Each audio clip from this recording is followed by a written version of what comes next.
Maybe. Does that work? Oh no, I can't even find it.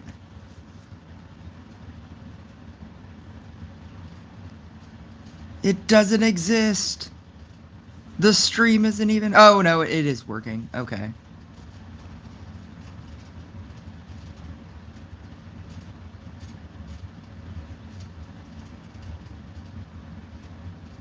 Oh, it does work. Okay. Full screen. Full screen. Full screen sideways. Horizontal screen. Because this is a horizontal game. Okay, so I guess this is gonna just be my intro, and presumably nobody is gonna join this. I'm being very transparent with my thumbnail. Sometimes I like to make wacky thumbnails. This is not one of them. I want people, like, if they click on this, I want them to know exactly what they're getting into. The reason why my title is that is simply because whenever I do Rush Royale streams, I usually end them in like 2 hours, and the specific reason for that is not necessarily because it gets to 9 o'clock and that's when I talk to my girlfriend. Sometimes that's the reason, but a lot of the time, even when I have infinite time throughout my day and I can stream for however long I want, like today, what ends up happening is, because I talk throughout most of the video, because that's just a very boring stream to me, if I'm not like interacting with people, because then it's just like, why am I streaming if I'm not interacting with people? But that's usually the reason why I end up doing streams for as short as 2 hours. It's because my throat hurts. Just talking for that long period of time, with no breaks and whatnot, it's very taxing on your voice. Try it sometime. Just go sing your favorite songs for two and a half hours, just straight. Just keep singing every song for like 2.5 hours. It's just very taxing on your voice, and it just starts to, even if you drink water, if you don't stop talking, your throat starts to hurt. And I've never experienced that until doing streams. But that's usually why it's specifically 2 hours. And I talked about this game a long time ago. It's just another game that I play outside of, streaming and video recording for Rush Royale. I play other things, and I just don't video them. And this is a game that I could play forever. And even just this land, I can spend hours of time on just this land. I could just stay here, and that's what we're doing. This is like the epitome of a free-to-play game. Just a game that doesn't really matter. You don't really want to invest any money in it. You could if you wanted to. There are options, because there will always be options in any game. But it's a game that, like, I just don't really necessarily care about.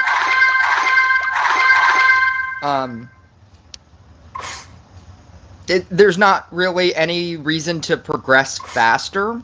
And that's all that money does, despite what people will tell you. All it does is it just allows you to progress in your specific game faster than you normally would.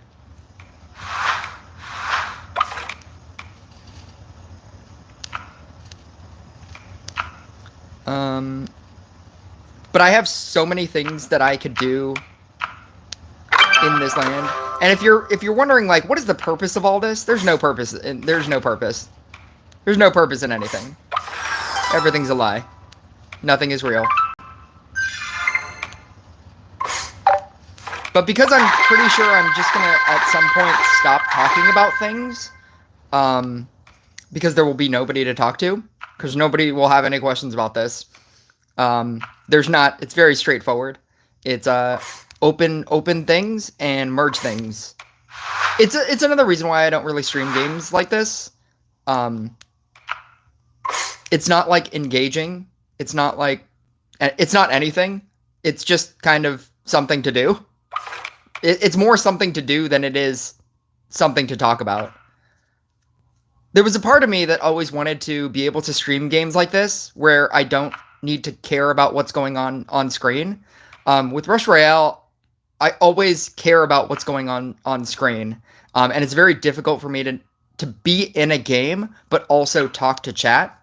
And a game like this, I would be able to, but I also know that if I created a thumbnail and I was playing this game, nobody would want to talk because they don't know anything about this game.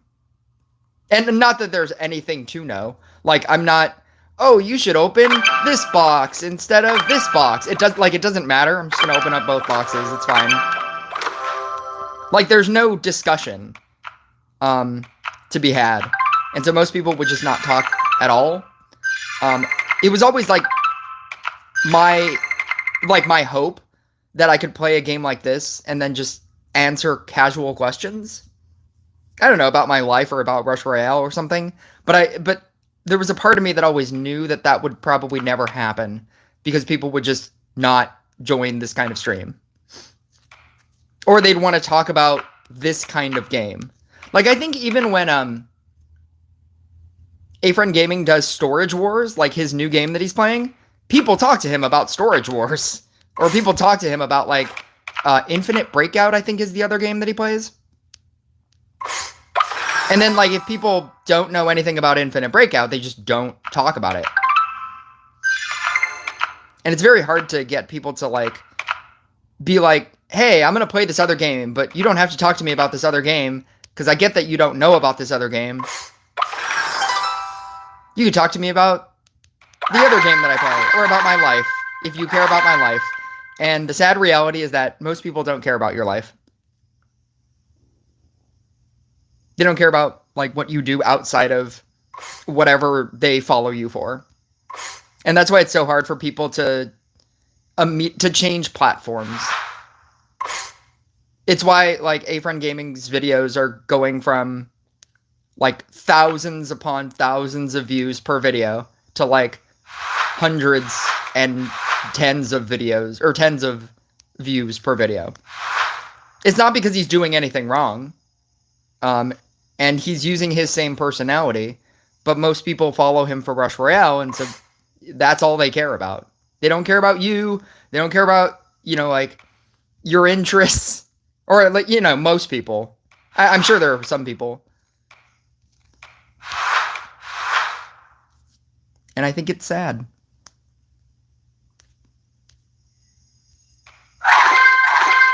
But I'm going to not talk about a lot of, or I'm not going to talk a lot. And at some point, I'm probably just going to stop talking. And that will allow me to stream for much longer than 2 hours. I don't even know if I plan on doing this for 2 hours. I can. I could just sit here. I have wasted so many days just playing this game. Just not realizing how long I've been spending on this. It's just one giant organization game. Which is funny because I can, like, sit here and organize this, but I will not organize my room. I don't like organizing important things. I only like organizing things like this. Like, things that don't matter. I remember I spent, my parents left me in a toy store, and they left me there for a while because they were shopping. Oh no. Because they were shopping and they were doing other things. And I opted to spend my time. I'll never forget this. I opted to spend my time. It was back when The Phantom Menace came out.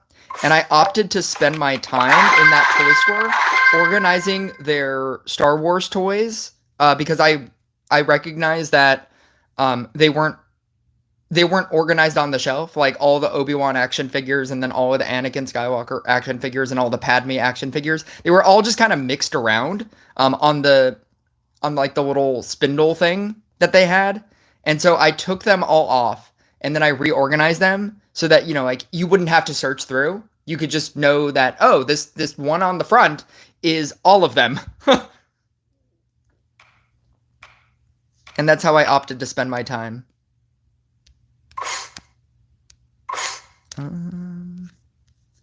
Camel. This is a great example of a free-to-play game that people will never play. People complain about like Rush Royale. Maybe this is just going to be a monologue. Maybe I'm just going to talk the whole time anyway because I have a lot of thoughts. And the people that care about my thoughts will watch this.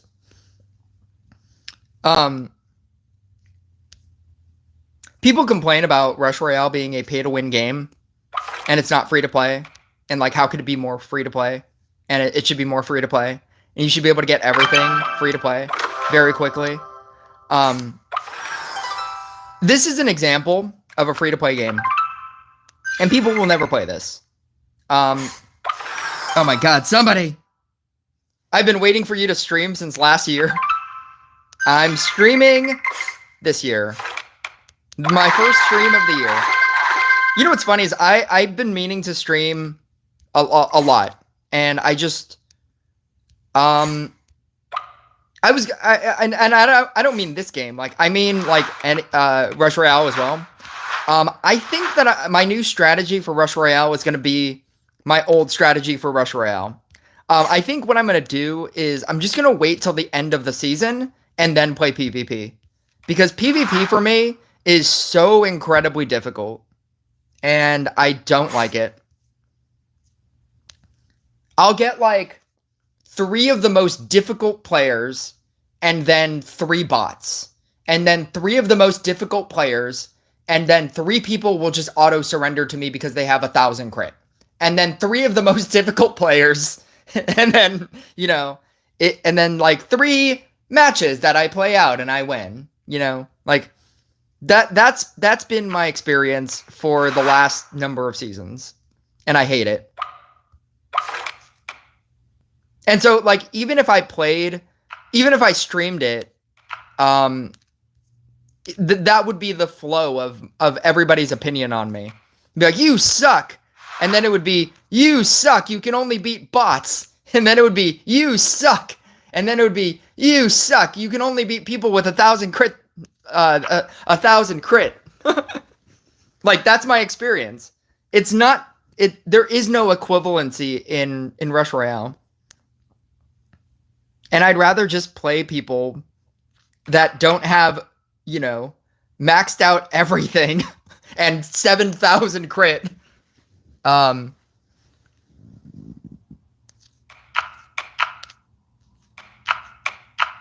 But yeah, that's I don't know. I think that maybe if I play later in the season, that might get better. That variance might get better.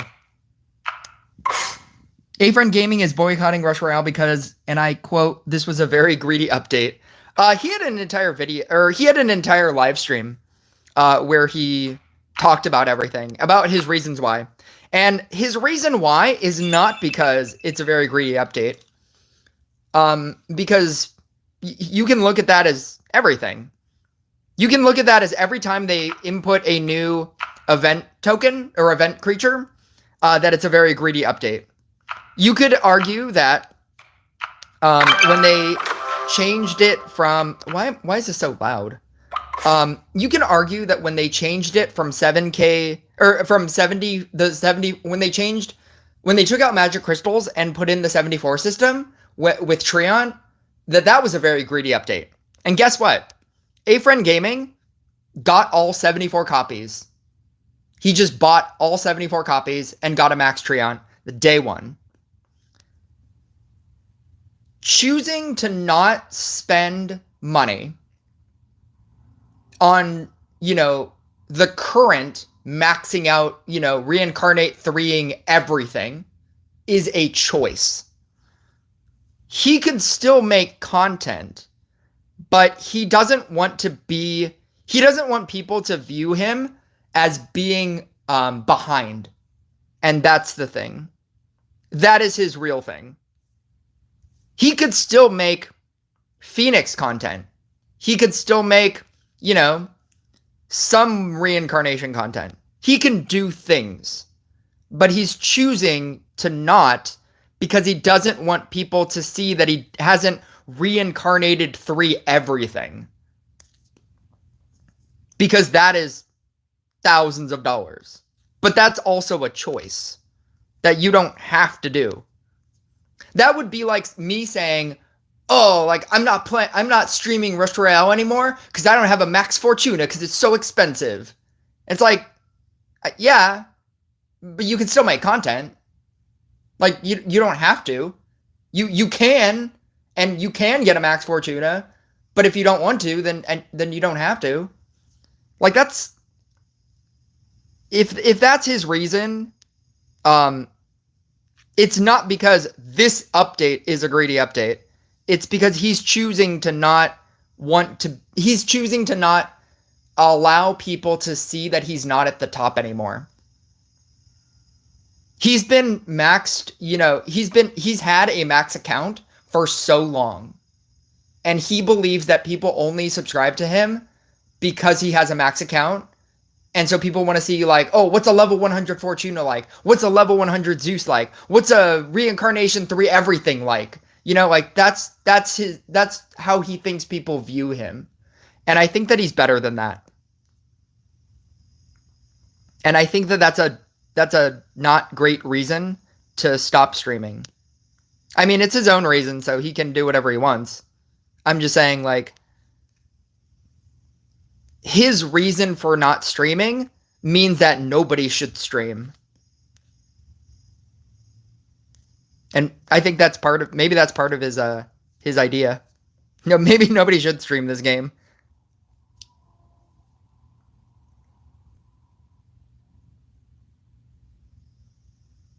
I made a discovery. I realized you could play Phoenix like Demon Hunter, and it's good. So instead of buffing Demon Hunter, they gave us a new one. They already gave us a Demon Hunter. It's called Treant.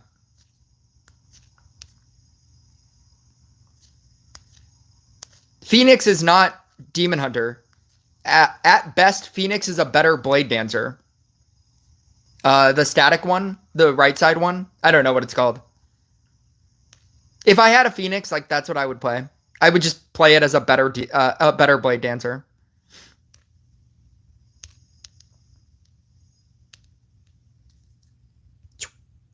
Oh, I can probably turn this back on.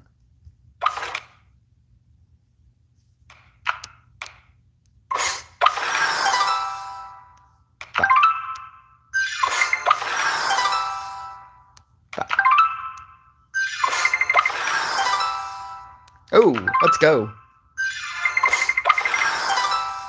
Aw, that's fine.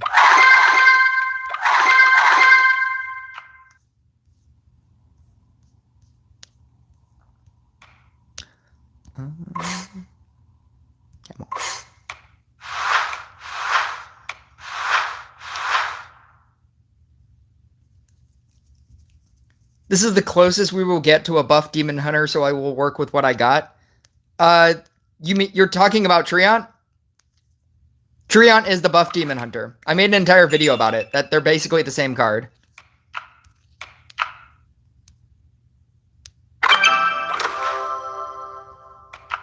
They work in the exact same way.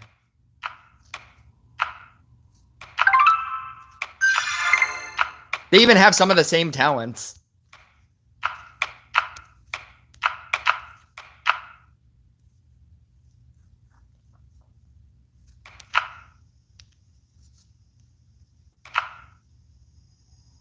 I trust that Demon Hunter will eventually get synergy talents, and it'll still be bad comparatively to everything else.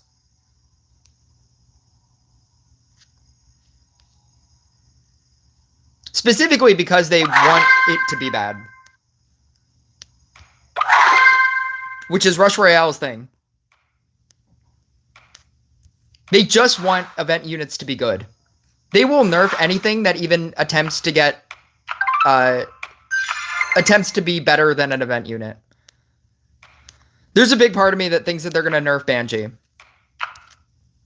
Now that I've told everybody to invest everything into Banshee, I'm pretty sure they're going to realize that and be like, wow, a free-to-play unit is pretty good. We should nerf it.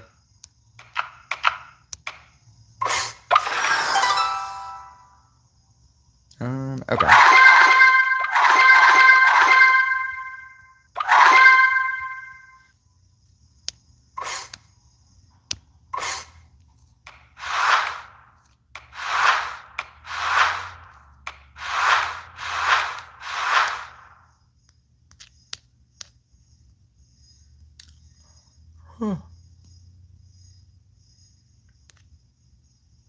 This game makes me think of the Dragon Merge game with fighting.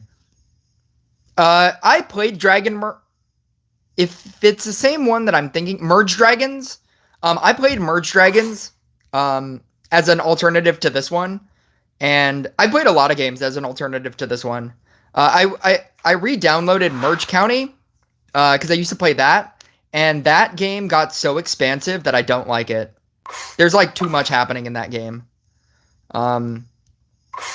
With Merge Dragons, I didn't like the time aspect. Like that your dragons just fall asleep and you can't do anything. That was a weird mechanic.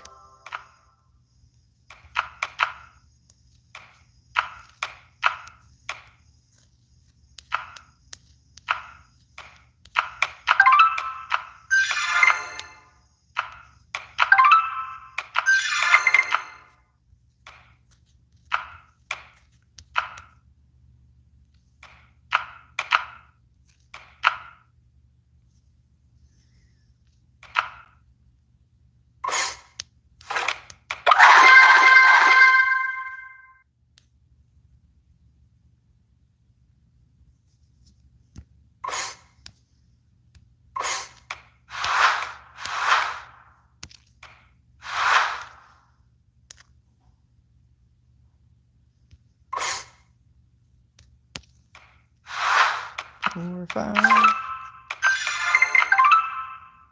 Five.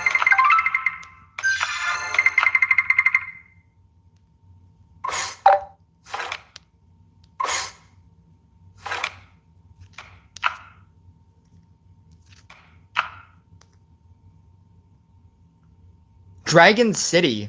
Yeah, I've never played that. But that's how many there are. There's like Merge Dragon, Dragon City, Evermerge.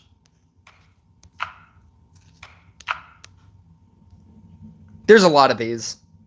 I think there's one that's like Fairy Tail people. Or I mean different Fairy Tail people. This also has Fairy Tail people.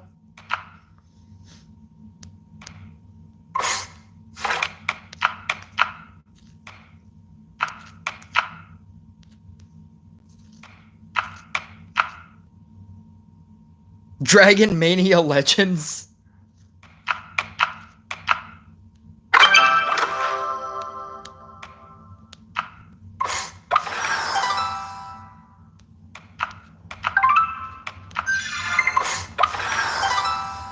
Three.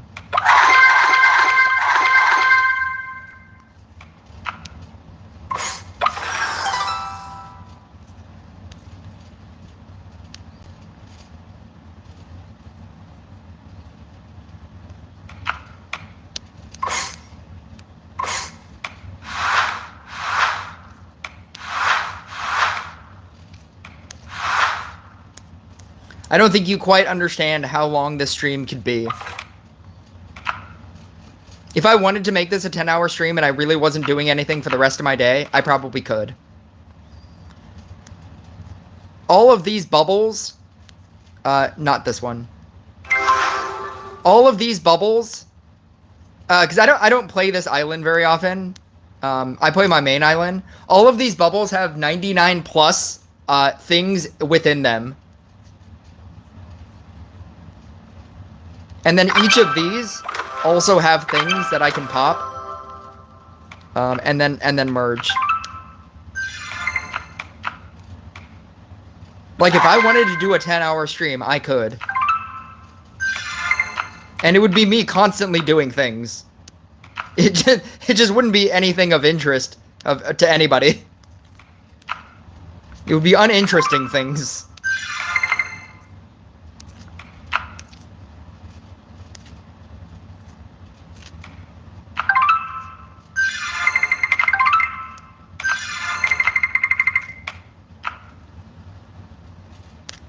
Yeah, there's no energy in this land.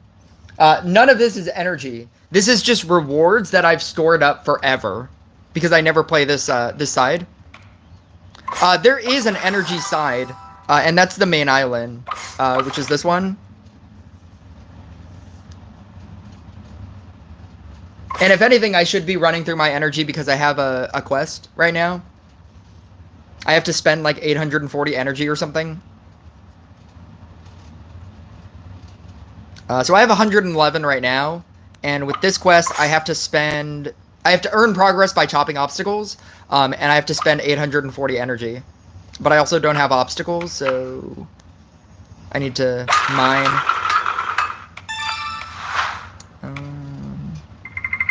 Oh, 3, 4, 5. There we go. Yeah, I have to chop these. So that's that. That's that. I have to chop these.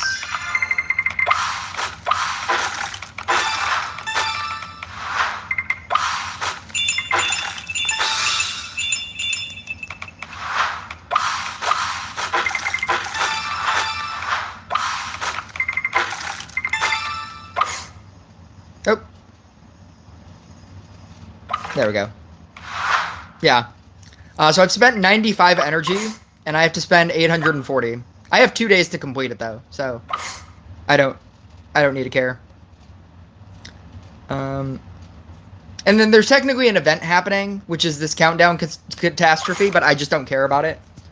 But yeah, like this Animal Island, I have like infinite amounts of time that I could spend on just doing things.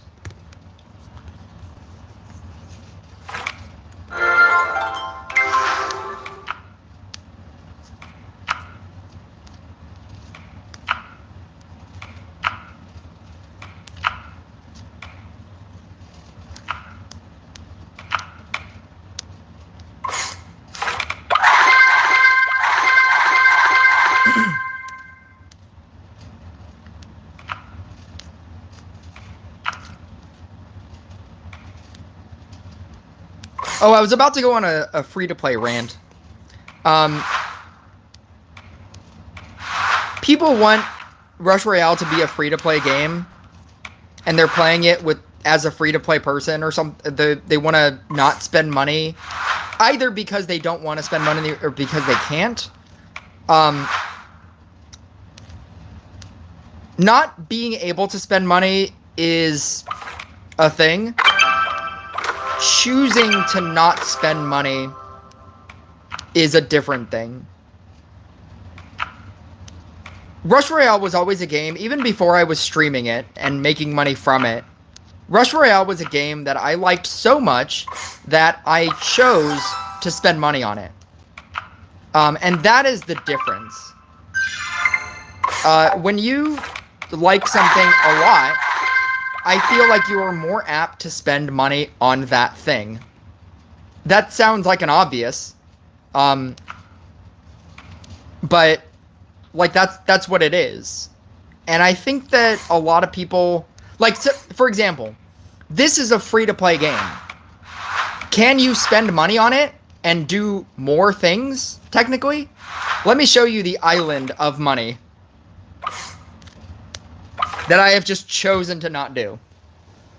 Let me show you the pay to win. The pay to win, the Evermerge pay to win side.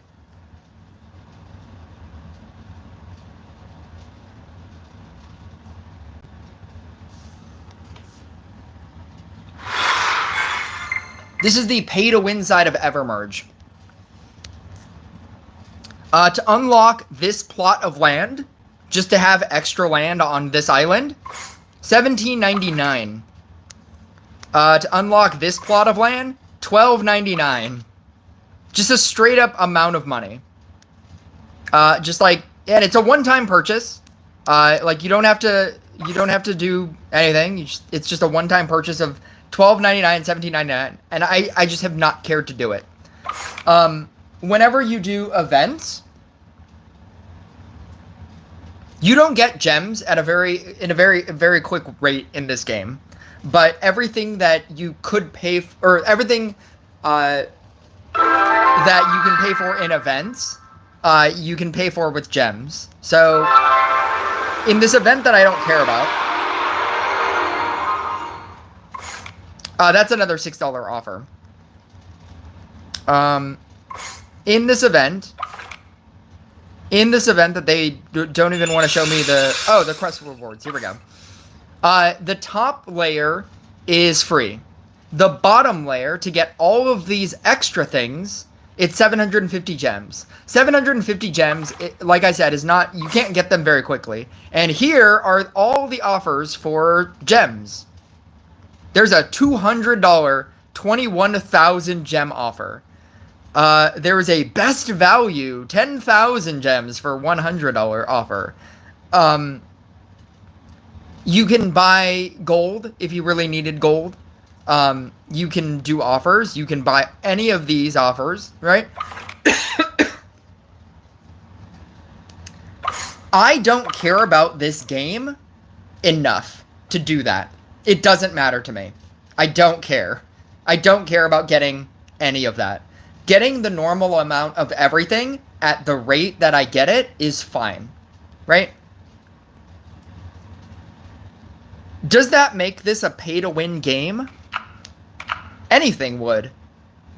A paid aspect, like, if you wanted to look at it like that, a paid aspect of a game, any game where you can advance where you are simply by having money, in and of itself, it is now a quote-unquote pay-to-win game. Or you could just choose not to do it and be fine with that. And a lot of people aren't fine with that. And that's what Rush Royale is.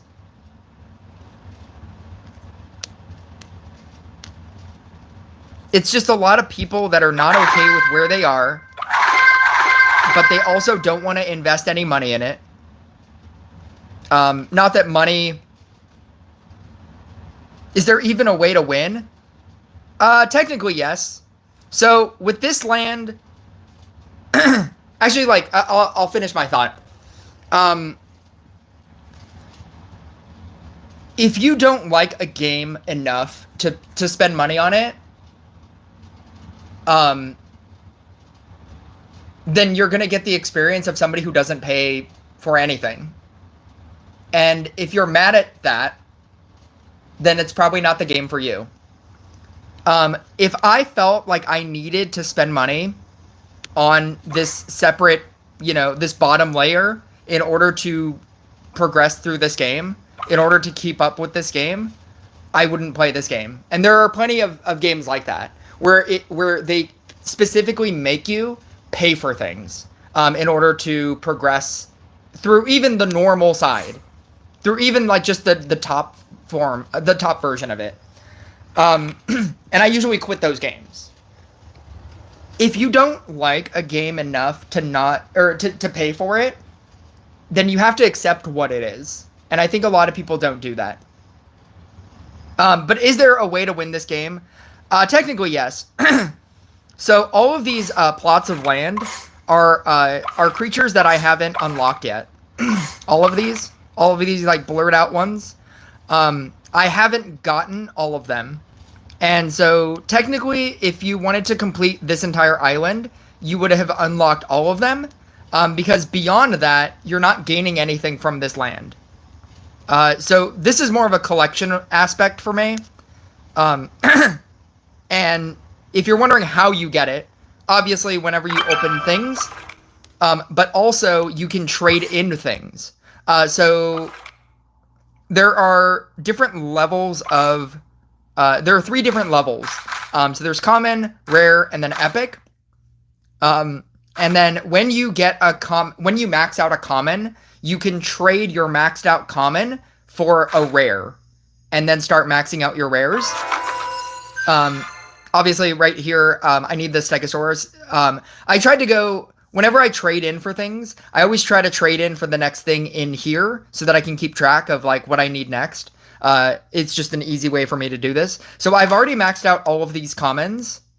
And so I'm working on the rares, and I only have, like 5 rares? The Stegosaurus, the Sea Lion, the Hippocamp, the Cow Greyhound, and the Platypus. And then epics, epics are going to take a while. I have like no epics, but it's all of these. And so commons will trade you for rares, and then rares will obviously trade you for epics. And then so you can go into trade. I always like keeping one of each of them. So this one I have 3 of. So I need the Stegosaurus.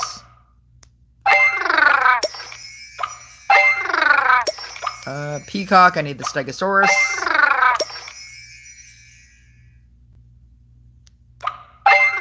Camel. And then I need the Stegosaurus.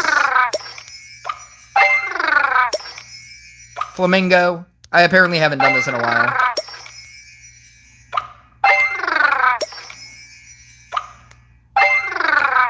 Camel. There we go. Is that it? Oh, I have an ostrich. I think I'm just gonna max out the Stegosaurus right now. You technically only need like one of the main of the last one, but in order to just show you what I mean by this, and then everything else is at 1. Yeah.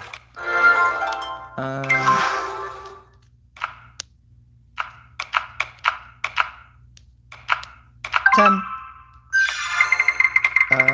5.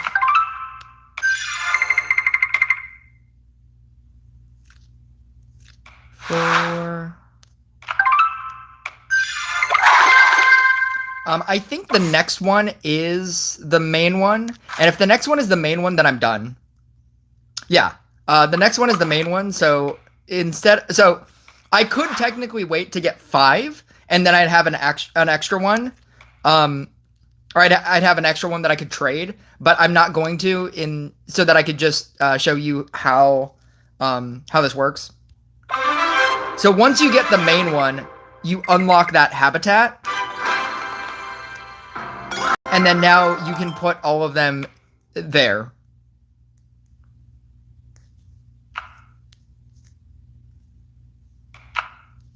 And now I can just work on whatever's next.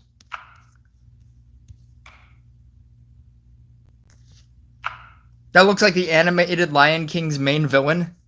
The Stegosaurus? I mean, they have lions in here.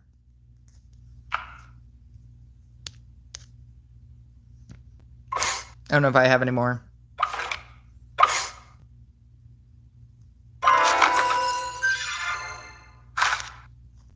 Yeah, I would assume that the lions look like the things in Lion King. Fang.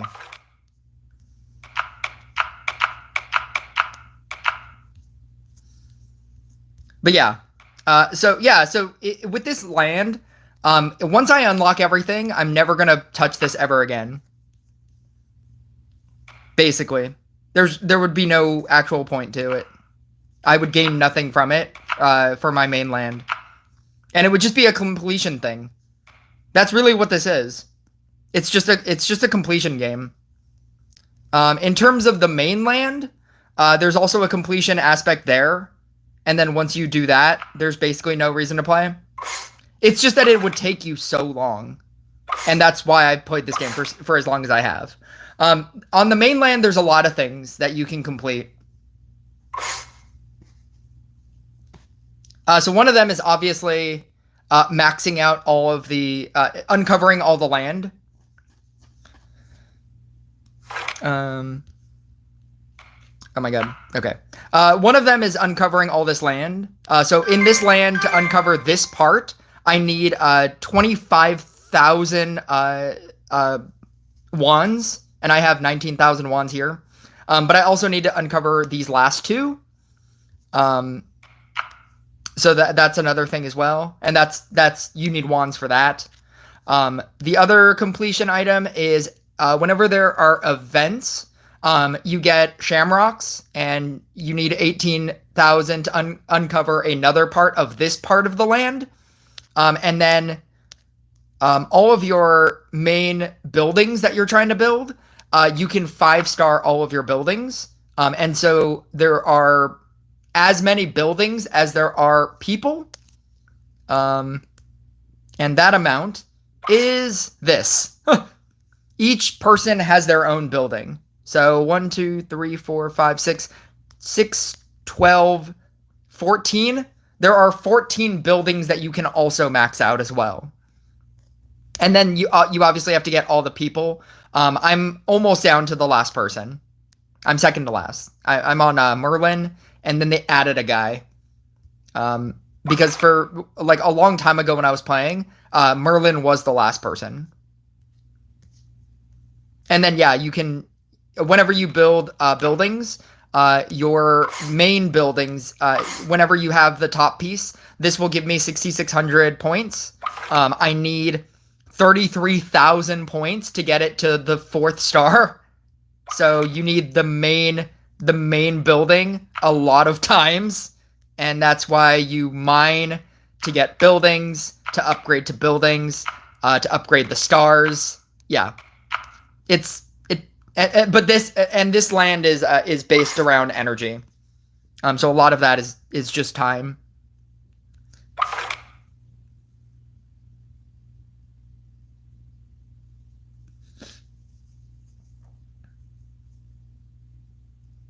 But yeah. I just have so much happening on my animal island that I just haven't done in a very long time. Oh, and then they added a second island. Oh, no, I already showed you that. But yeah, the second island also does all of the things on the first main island.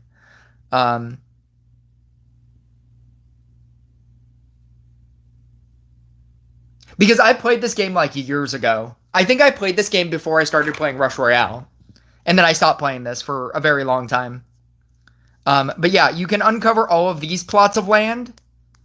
And then the same thing goes for the buildings. You have the 5-star buildings as well.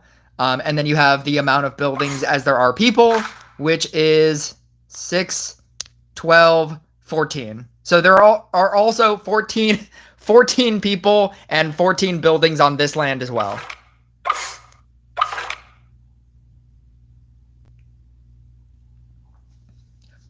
But yeah, so there is technically an end to this game. Once you do all of that, there's no real reason to play the game anymore. Like, you're not doing anything with the resources that you're getting at that point. You're just playing the game to play the game.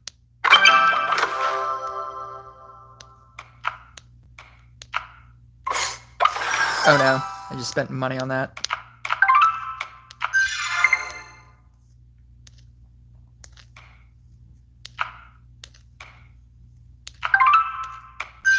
Oh.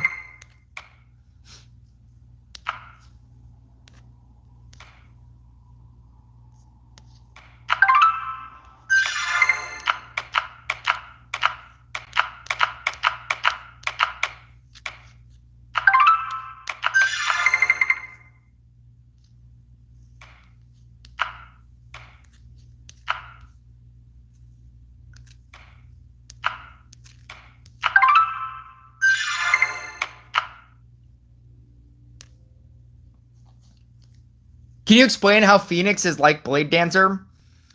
Phoenix very specifically has an ability where it gets more powerful if they're not touching each other. If they're not like on adjacent tiles. That's already a Blade Dancer ability. That's just Floral Frenzy Blade Dancer. And then it's just, you just play it like a Blade Dancer deck. You have Night Statue and Trapper and Gunslinger and Scrapper. And then every Phoenix that you summon in, you just tap it to immolate it, and it gets more powerful, which is just a better Blade Dancer variation, because at that point you can control it, as opposed to Floral Frenzy, where you have to wait for it. Waiting for something is much worse than being able to like summon in a bunch of things. And then you just play it like a Blade Dancer deck. It just sits there. It's just a static deck. It just sits there, and then, I mean, I guess you could say that it's also Bruiser, like Awakening Rage, or not Awakening, Furious Brotherhood Bruiser. No, it's better than Furious Brotherhood Bruiser, because Furious Brotherhood, whenever you summon in a thing, it gives 3 stars, and then you have to wait till you get to 4 stars. Or whatever it is. With this, you're getting stacks whenever you summon in a Phoenix, because you can then immediately immolate it and get stacks. And that's much better than, that's a much more efficient way of getting stacks than either Floral Frenzy, Blade Dancer, or Bruiser. And then you just let them sit there, and then you scrapper away for the rest of the game. You scrapper everything that's not a Phoenix, and you win. But I think a lot of people are playing the merge side, and I don't know why. I don't have the thing at max, so I don't even have either talent unlocked. The 2 level 9 talents to even understand why. But the majority of people are playing the other side, the merge side. I would play it as the Blade Dancer side.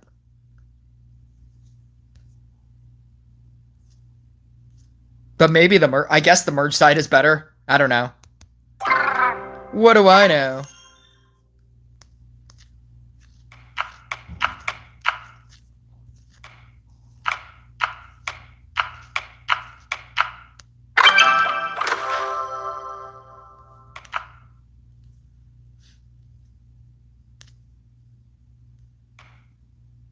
Also, I can't just switch to Rush Royale. If you were wondering, like, why aren't you just switching to Rush Royale and, like, looking? I can't. It'll mess with the orientation, and you'll get really bad orientation if I try to switch. Because this is now a horizontal stream. I tried doing it the other way, too. Like, I think I was playing Rush Royale, and I wanted to switch to this game, and then you just got a really bad orientation. Because the screen will stay in this mode, and then if I try to vertical, it'll be weird. It doesn't like auto switch whenever you switch.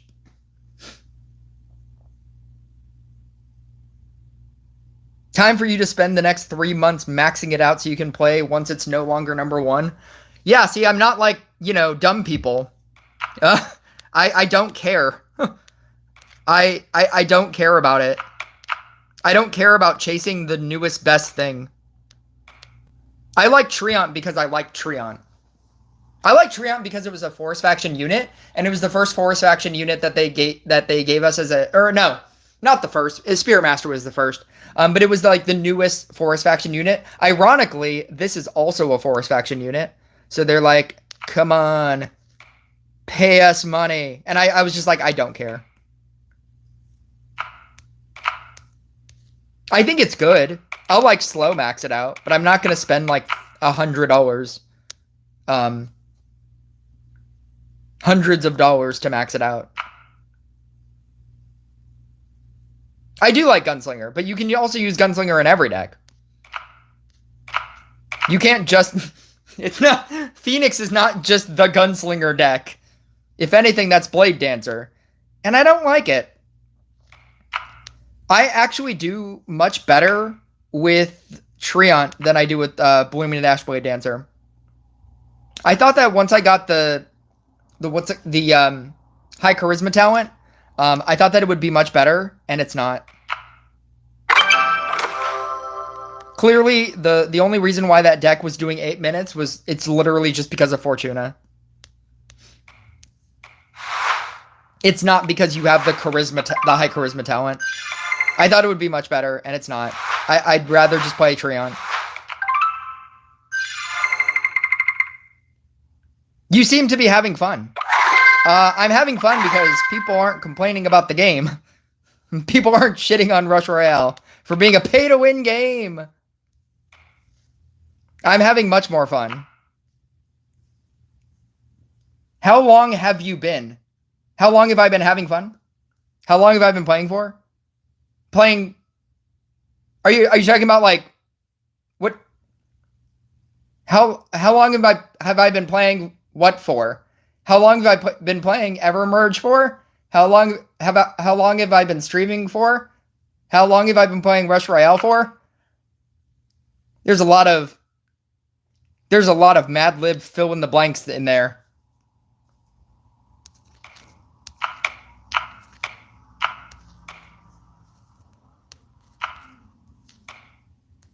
How long have I been streaming for? I've been streaming for 50 minutes. How long have I been playing this for? On and off since before Rush Royale. So I've been playing Rush Royale since 2021. I probably started playing this in 2020.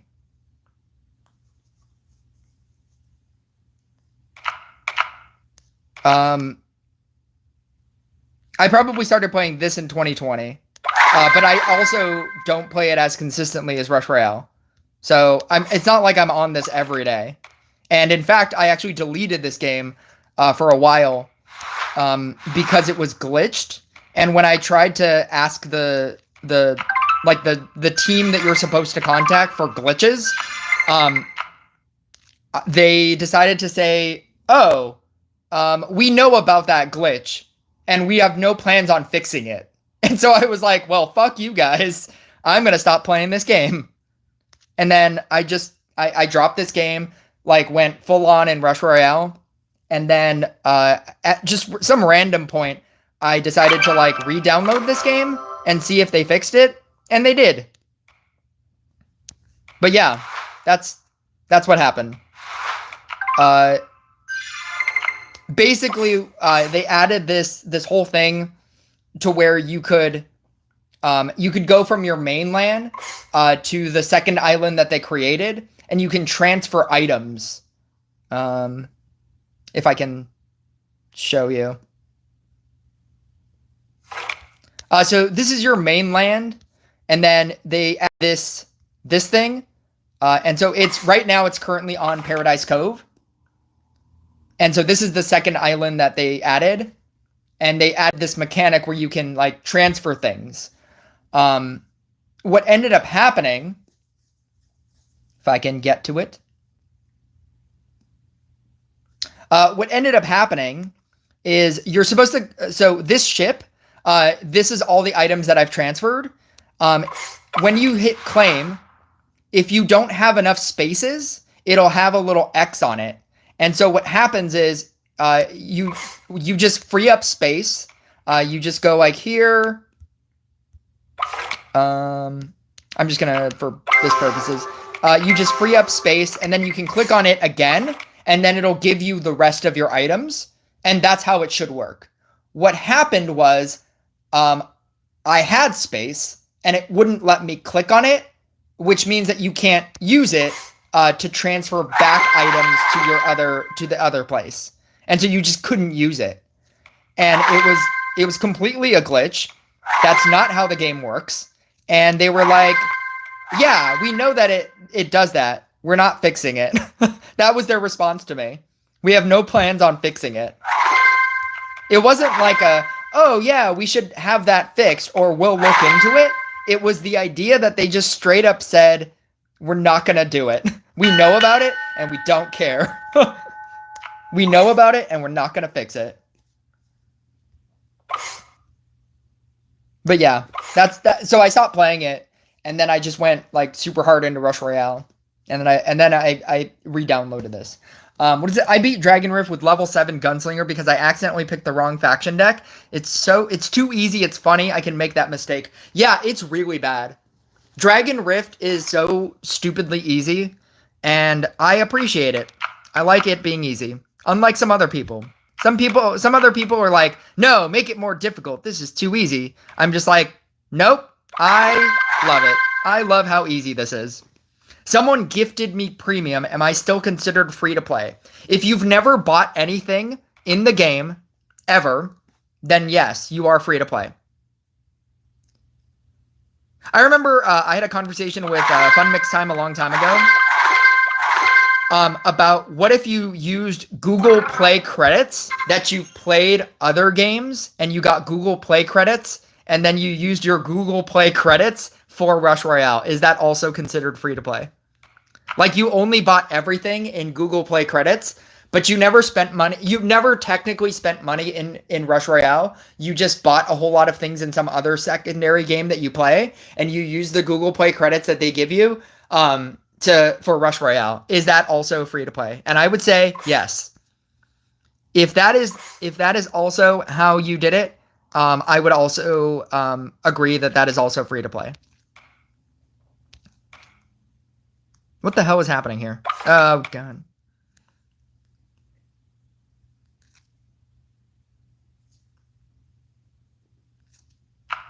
I'm glad it's easy, but it also doesn't feel like a challenge. That is they are the opposites of things. Thank you for pointing out that those are the opposites of things.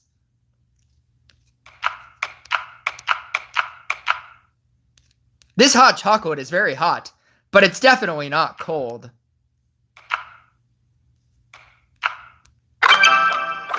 I don't need things to be challenges. If I could get to A Friend Gaming just gave me premium for 10 days. Okay. I've never cared about premium. I have lived my entire Rush Royale existence without premium, and I've never felt like I've missed out on anything.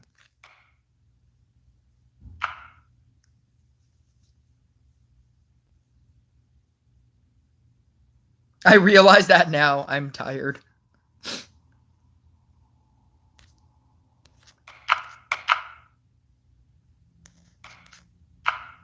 Being tired means that you're not awake. That's what happens when you're tired. You're not very awake. A friend, not a friend.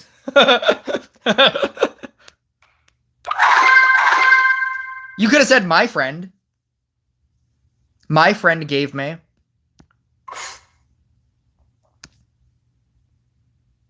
Maybe I should start a competing channel. I'll retitle this My Friend. There could be a friend and my friend. That's what he should title all of his like secondary channels. A Friend Gaming, My Friend Gaming.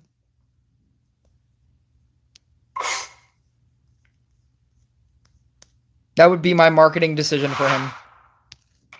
My Friend Gaming. Our Friend Gaming. It sells itself.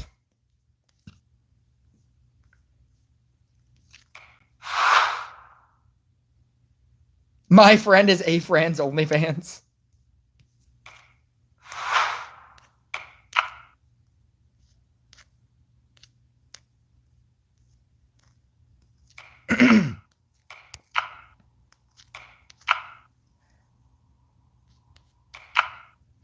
Giraffe.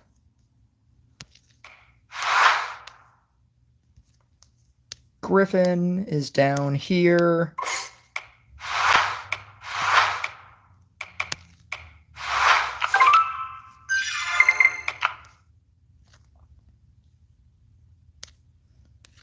This guy.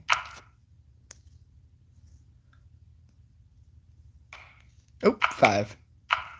5.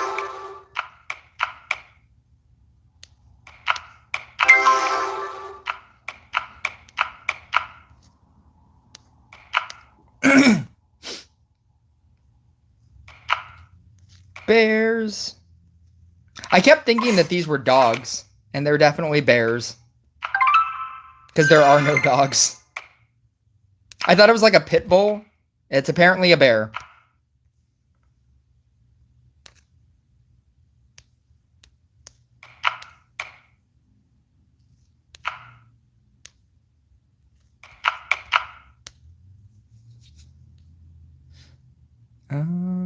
Oh, these aren't there. These aren't there either.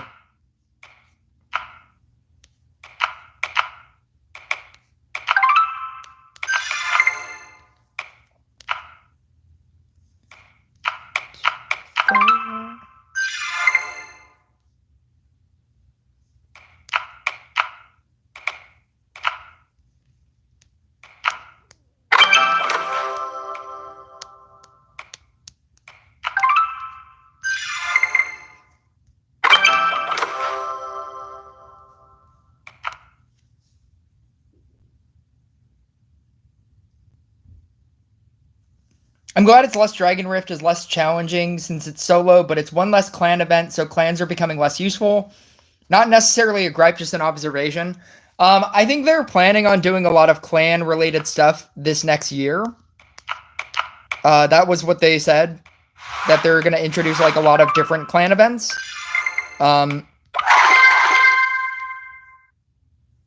Clans are technically useful for new people because you can play co-op and get more. It's useful to get commons, epics, and rares. It's just all new people stuff. It's good for like people that are new. There's still technically clan tournament. And if like you want to be in a competitive clan, if you want to be in a reset clan, you can potentially get legendaries every single round. So that's that. It's also one of the only ways to get celestial fragments now. It's through clan tournament. So that's pretty important because it's incredibly long to farm that.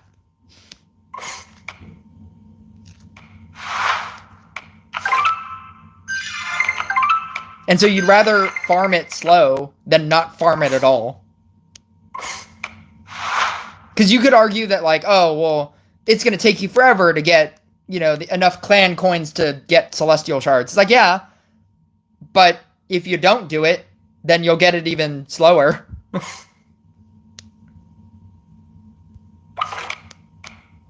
So that's like one of the only ways to do that.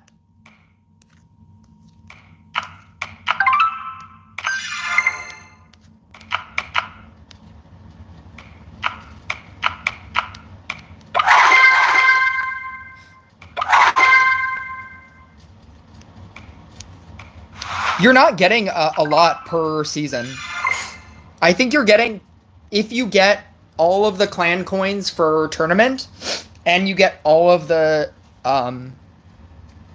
coins in the road to 7K, if you get all of that and all of the other one, I think you get like 200.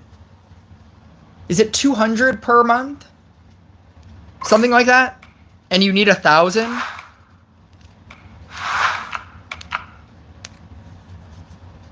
You need 1,000 for the first level of upgrade.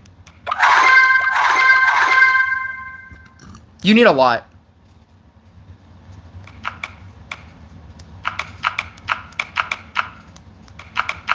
And so however you can get it, you have to get it. Not for a decision now, but like for later, whenever you need it. Even if you're not planning on using it now. I could use it now. But it's still going to take me like 10 months or 5 months.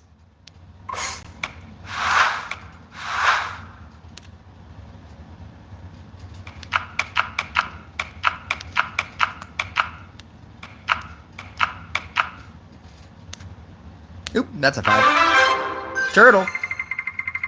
What's my next trade?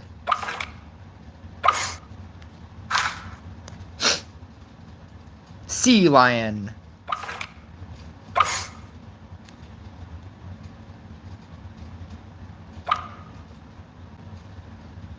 Sea lion.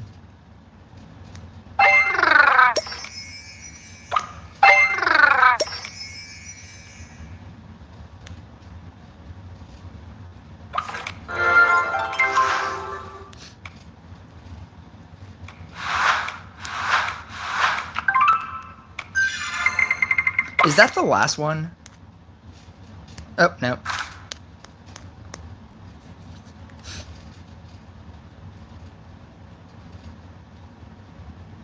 I don't think that was the last one. Oh, here we go. No. Okay. Sea lion. Oh, you know what? That would be the last one. I'm just gonna do it. Let's go.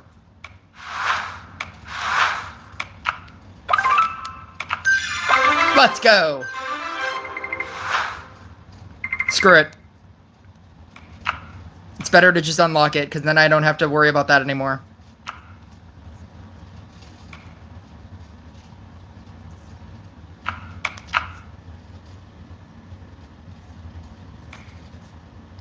I'm trying to figure out what to do as far as my account. I just got Dryad and Sword to 11, so I've been playing Sword DPS until they give Free to play back event units or Genie enters the normal pool. They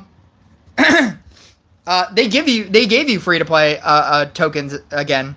20 tokens. It's only going to take you 5 months to get one guy. One dude. Or not 5 months, 5 events. It's only going to take you 5 events to get one guy. The generous offer of 5 events to get one guy.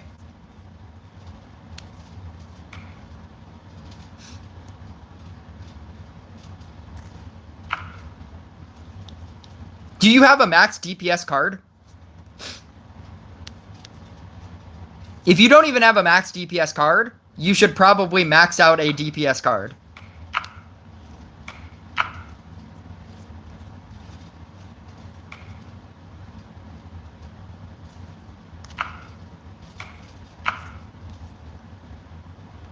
Well, that should be your first thing. It shouldn't be support cards. It should be maxing out a singular DPS card.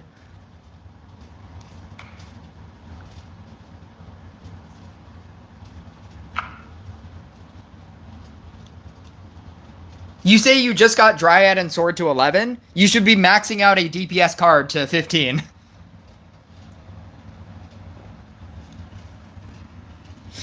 I would recommend maxing out your support cards, but if you don't even have a max DPS card, none of that matters.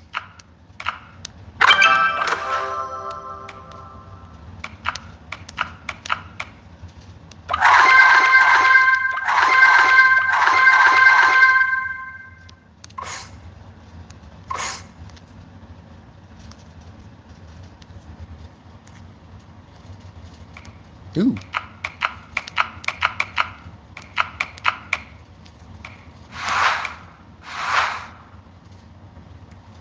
Stegosaurus. Oh my god.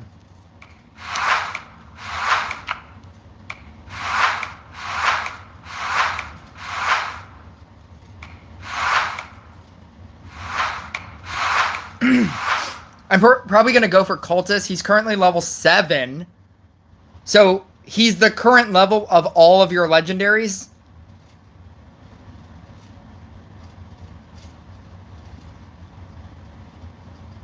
How much crit do you have?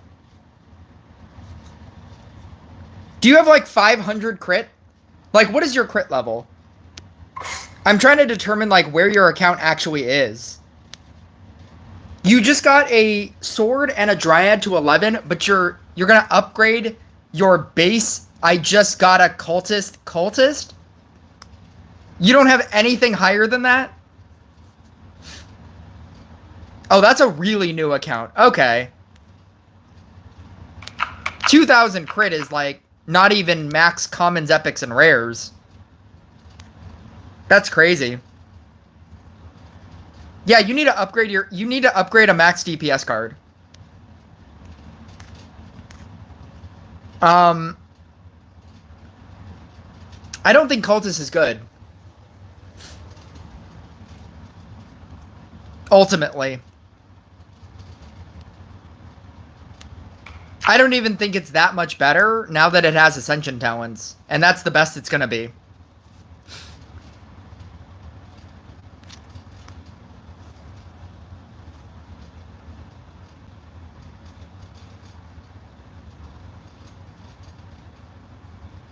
I took a break from the game for like 3 months and came back to it a few weeks ago. What a time to come back. What a time to come back. Right when everybody hates the game. Because of all the update changes. And the orbs. And the... yeah. What a crazy time to be back.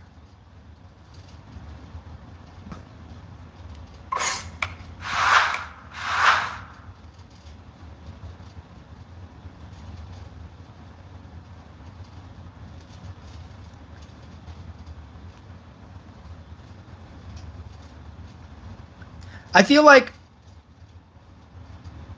there have to be other event units that you can get that are better. than a cultist. I would even like say that Blade Dancer is better. Blade Dancer is much better than Blade Dancer is much better than a cultist as well.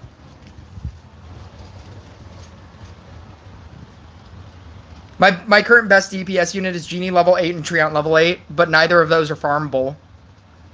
Actually, no, Genie is, because Genie's in Laboratory of Experiment. I thought I just turned this off. Is it just taking a while? What's happening? No, it is off. Oh, auto. No? What's happening? I don't know. Maybe it'll just shut off eventually. Okay. Yeah, Genie is in Laboratory of Experiments. So you can farm it there, and then farm the rest of the deck there. And then just trade out everything all the time.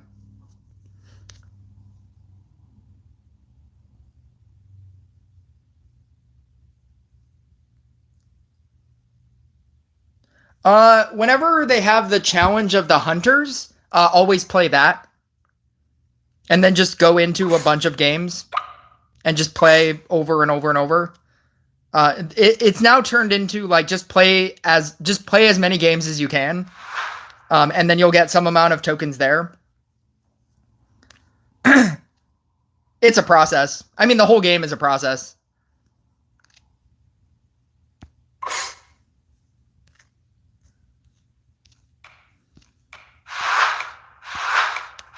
There's no easy way to target farm anything. And that's just what the game is. You just have to make smart decisions. And a smart decision is not upgrading a cultist. Because you're going to farm a cultist in the same way that you'd farm a genie. So you should probably just farm a genie.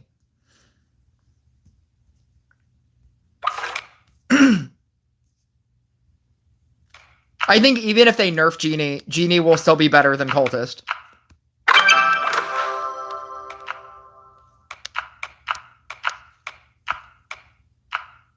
They didn't correctly nerf Genie. That's why it's still doing so good.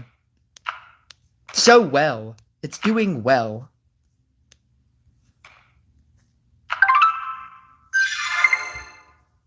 Sword DPS isn't doing too poorly, but it's not great. Sword DPS has never been a meta, has never been meta. I have never taken Sword DPS seriously. Fun Mix Time has.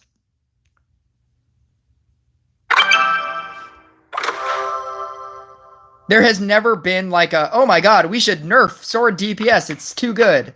There has never been any kind of conversation like that.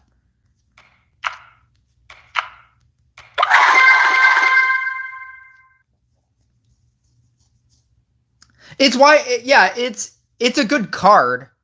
And if I suppose if anything, it's probably a good card to max out because it's because you can use it as a DPS card for now, and then use it as a support card later. It was one of Polo Tries Hard. It was one of his suggestions, and so I would agree with that. I guess you could max out a sword DP. You could max out sword DPS, and then slowly max out a genie because you're gonna use it for the same deck anyway.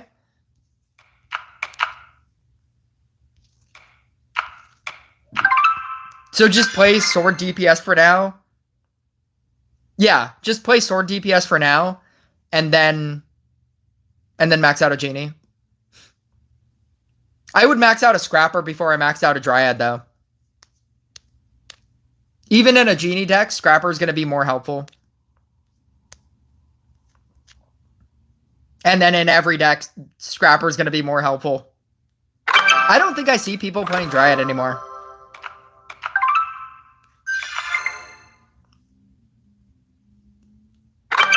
And if anything, out of the, whenever you do events and you get that 20 per, just use it on Gunslinger. That's what I would do with your account. We figured it out.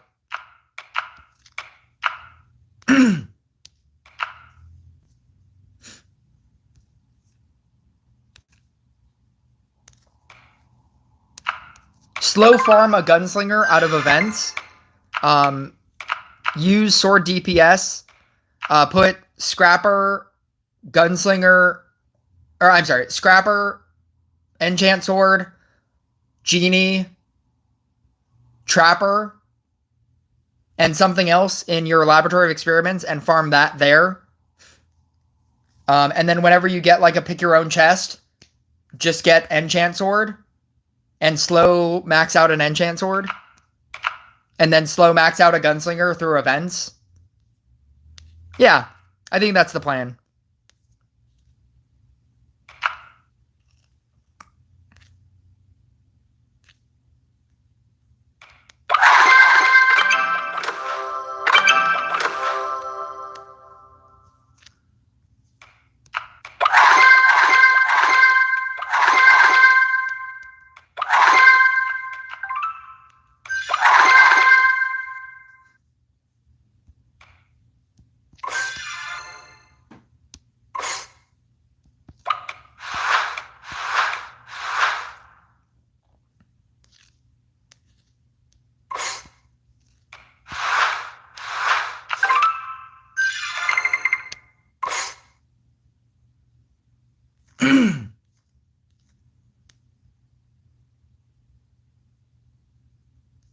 Yep, there it is.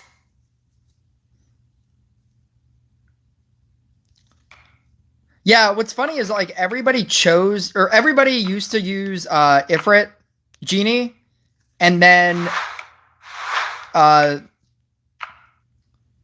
somebody just realized how broken Magic Lamp was, and then started playing that. I think it was always a mechanic. I guess it's because Gunslinger got introduced in the game, and it just made the deck easier to run. I'm assuming that that's why, because that mechanic was always in the game, and nobody used it, and everybody chose to play Ifrit. And then everybody was like, Gunslinger's so good. We should play Magic Sultan. And then they changed it. They changed it, and it's still good. It doesn't matter. Because they fixed the wrong thing. They nerfed it in the wrong way. They thought that the Sultan was the problem. Like the reappearing, like, every time you get a new... You always have to have 2 Sultans on the field. And so if you only have 1 Sultan, the next Sultan that happens will be a Magic Sultan. And then people were abusing that with the Lamp Prison.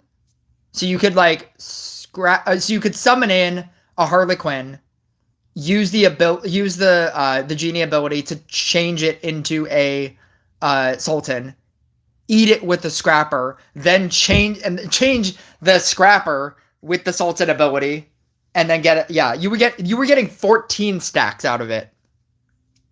Because I think you were getting 10 now, but I think you were getting 14 before. Because with the Sultan you got extra ones. You got extra stacks. I believe it was 14, and then you're getting 10 now. And it's still good. The fix that we all thought was going to happen was we thought that they were going to change, because the Lamp Prison is the problem, not the Sultan. It's the fact that the Lamp Prison is in a static location. So we thought that they were going to clearly nerf it and make the Lamp Prison change either every round or be in just a random spot every game. And they didn't do either. So it's still a good deck. Because that's what the problem was. It wasn't the fact that you were getting 14 stacks. It's the fact that the Lamp Prison is so consistently in the same good spot. And they're like, we're going to nerf it by not nerfing it. Now you can only get 10 stacks instead of 14. What a nerf.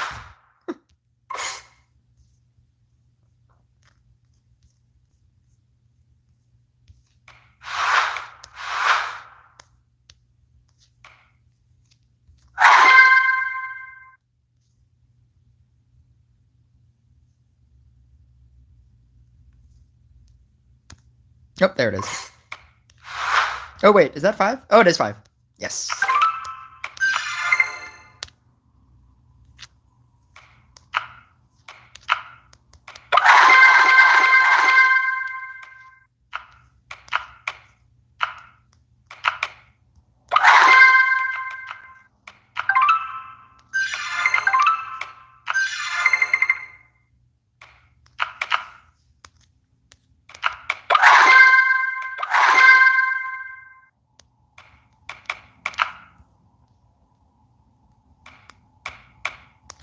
Fox.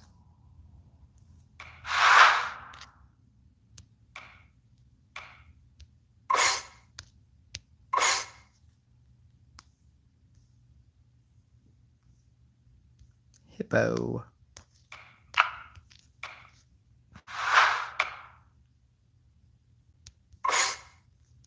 Oh, here it is. 1, 2, 3, 4. It's still not enough. Ooh, I do have panda space. Okay, let's go here, here.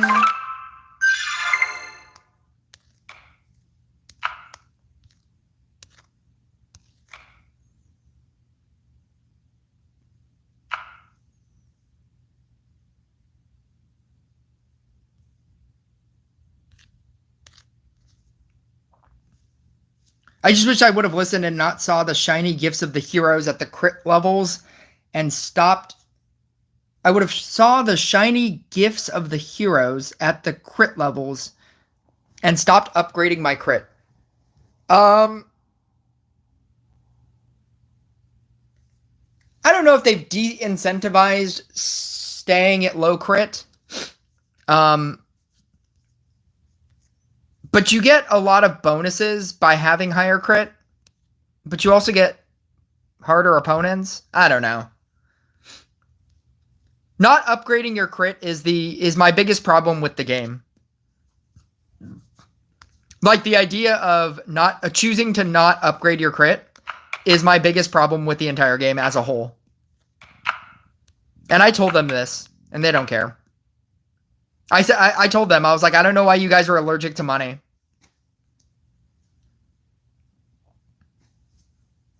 I got a free level 10 mermaid out of it, so win-win. Yeah, now you get to go up against level 100 mermaid. You get to, now that you have higher crit, you get to go up against people with level 100 mermaid. So it's win-win. Definitely.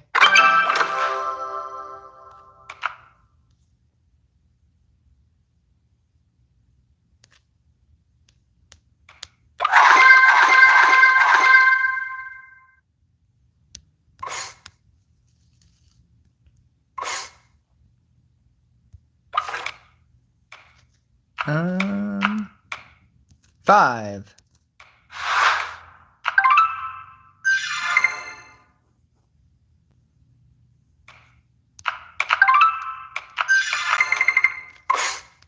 Red panda. Triceratops. Somewhere. I think it's somewhere over here. Oh, it is somewhere over here. All right, I'm gonna do this.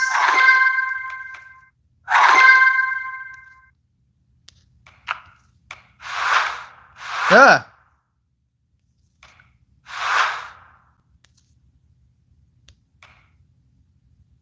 Spectrum saying that my internet's gonna go down. If my internet goes down, I apologize.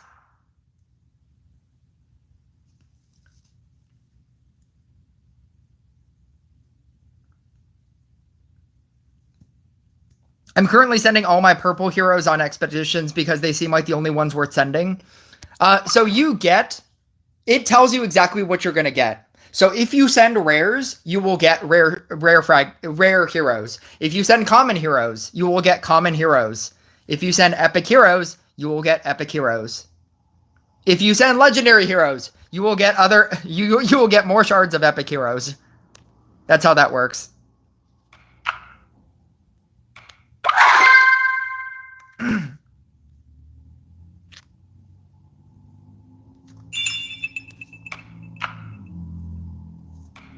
So yeah, sending your epics it's the best thing. I didn't think it mattered. I remember when I first came into the game, I didn't think it mattered. Epic Heroes are the best that a person that's free to play can do. And so you might as well have like a maxed out Gadget, a maxed out, Mari, a maxed out Snowflake. Those are going to be your best heroes anyway.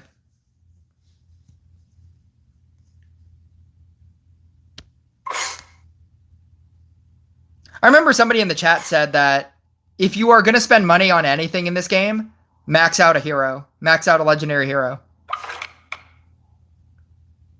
It's probably going to do more for you than buying a season pass every day or every month.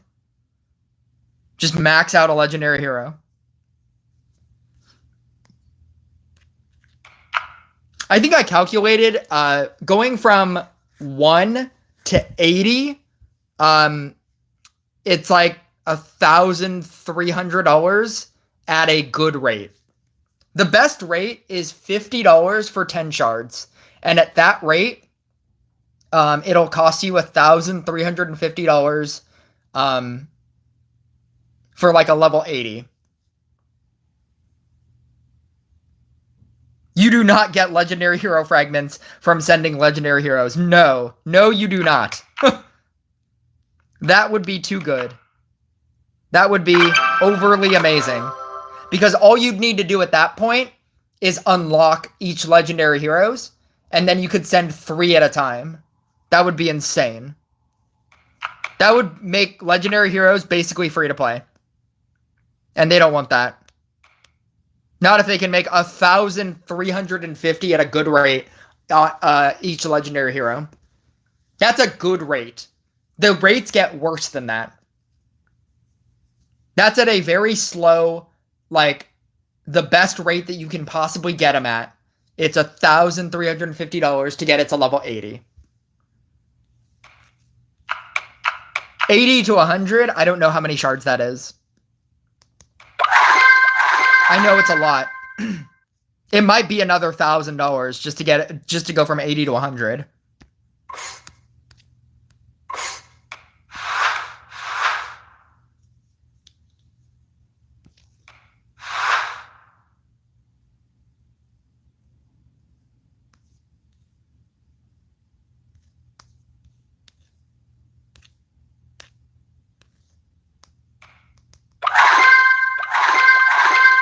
Oh my god, why are there so many? Bleep.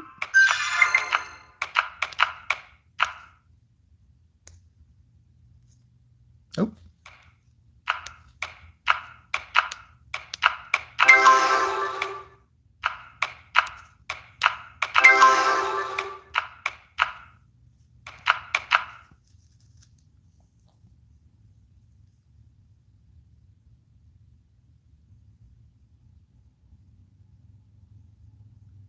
No way I'm spending a quarter of how much I spent on my first car for some dopamine hits. That's dopamine hits per game. I mean, I guess.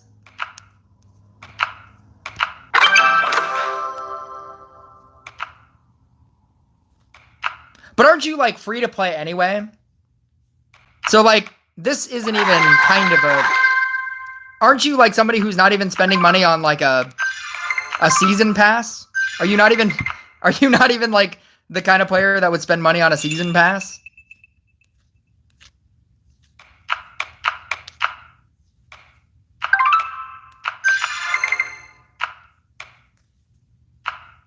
Because you could argue that even with if you spent money on a season pass over the course of 10 months, that's, what is that, $100?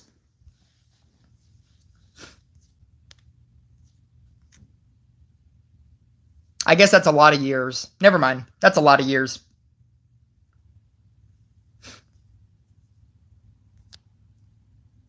That would still be a lot of years.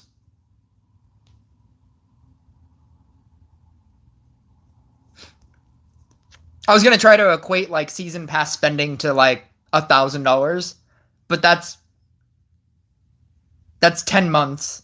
10 months of season pass is $100. And it would be 10 of those. It would be like 10 years. 10 years of no season passing, and then you'd get a legendary hero, or you'd get part of a legendary hero.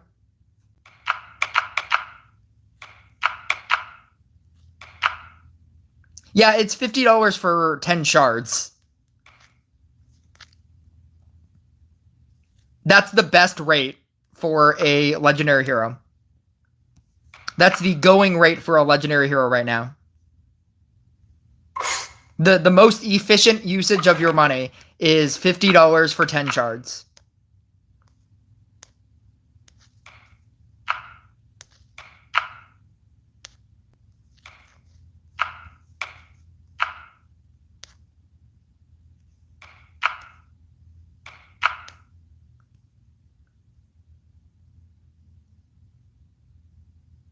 Which is less than half of legendary hero summon. Yeah. You would need to spend at least 100 and some, what is it? 150 would get you 30 shards, and you'd have 5 extra shards. You'd get like a level 2 legendary hero for like $150.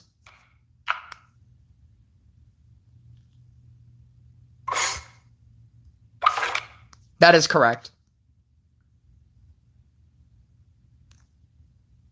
Oh wait, don't I have trade-ins? I have trade-ins. I can buy stuff.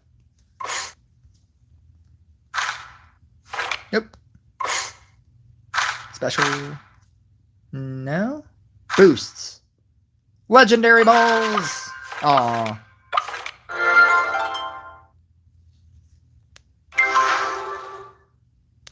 1, 2, 3, 4, 5. 2, 3, 4, 5. Nope.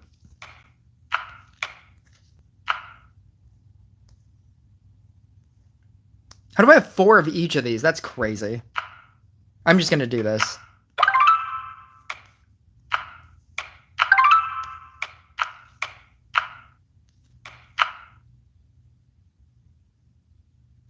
I think the next one...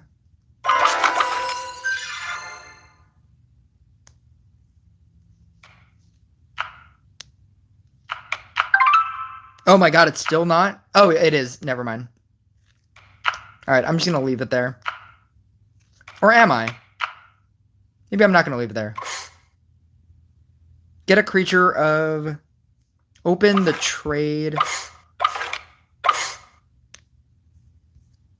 Ball. Oh, it does give me a thing. Okay. Yeah, let's do that.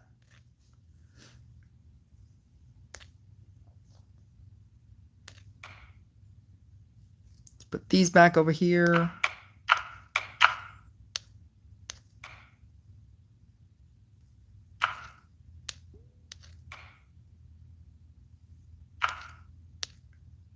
Yeah, like I did the math. And because they brought back legendary hero shards that you can buy in events at the rate of $10. And if you spend $50 in events and you put all of your event currency into legendary heroes, you get 8 for $50. Or you can get 10 for $50. And that's just better. So yeah, $50 is the going rate for 10 shards. Or you can get, I think it's like 5 for $100. I think that's the other rate. I don't know who's doing the math over there, but they're not doing great math. They're trying to get, or they're purposely doing bad math because they assume that people will not do math. I could also see that as being an option. They're like, nobody will notice.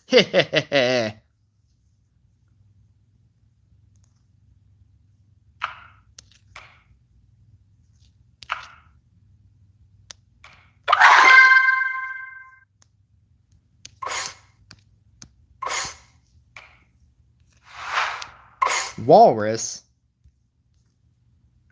Ooh, I do have 5. Let's do that.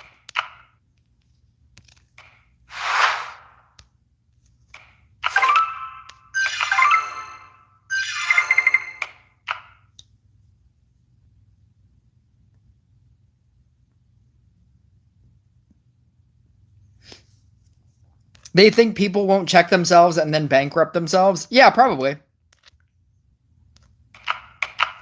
Because it's all there. Like, anybody can do the math to try to figure out what is the most efficient way of, like, buying a legendary hero. And a lot of people just don't care.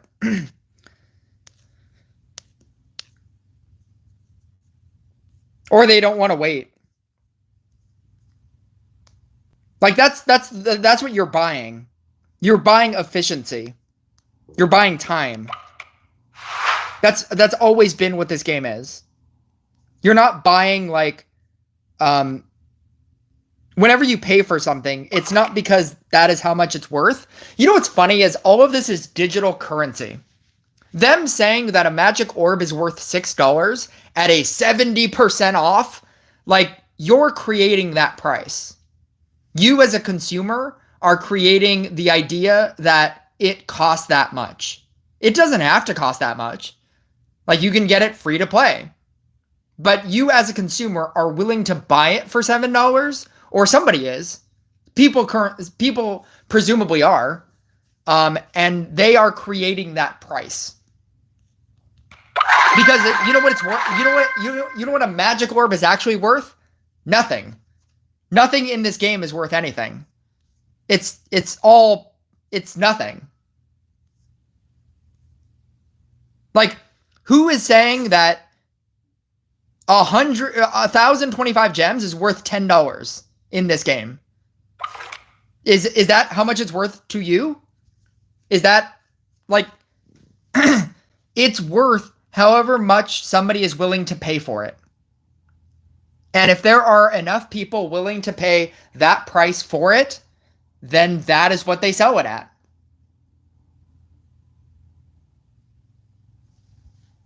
Like, if I offered you my old milk for $1,000, would you buy that?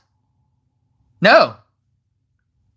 But I will guarantee you that there are some people on the internet that like buying old socks for $1,000 because that's what it's worth to them.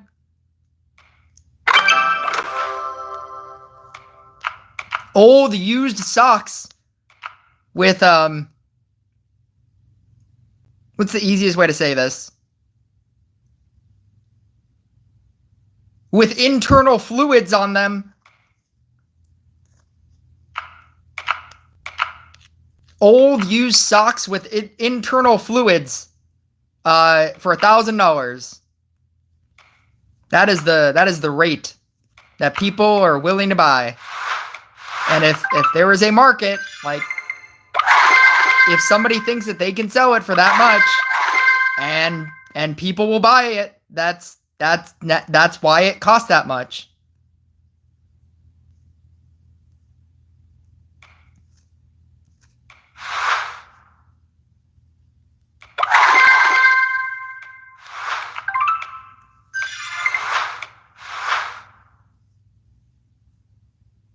Open market and American consumerism. That's what it is. That's all it is. Because all of this is digital currency. It's not worth anything. Like, they could introduce a new currency called, like, the magical orb of random, and it, you know, allows you to replay a battle, and you don't get a loss, and you don't lose any trophies, and it costs $1,000.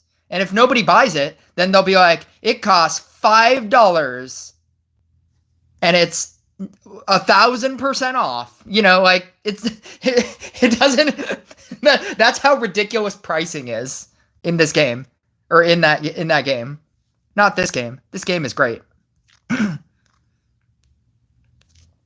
It just made me realize that, like, everything is fake and nothing is real, and we're just choosing that. Oh yeah, a pass, yeah, that's worth $10 to us.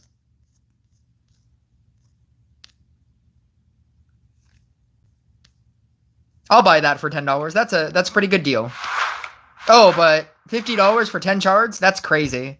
But then there are other people that are like, $50 for 10 shards? That's so good. I'm gonna do this. It only costs $1,325 for a level 80 legendary hero. Like that's easy. I'm just gonna spend, $2,000, which is better than some content creators that have spent $30,000 for everything because they did it at a bad rate. Because that rate was also okay for them. I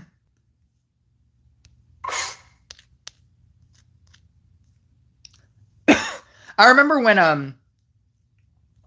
A-Friend Gaming did a video about how much he spent on Treant day one as a day one purchase.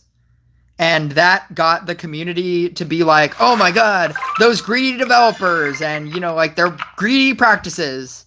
And they're so greedy. And I'm just like, yeah, you could do it like that. You could just buy 74 copies right now. Or, over the course of time, you can just wait. And then get it eventually. And then use it eventually. Just like the dollar is technically worthless, but it's backed by the value of gold. And the value of gold is backed by the dollar. That's crazy. That's funny.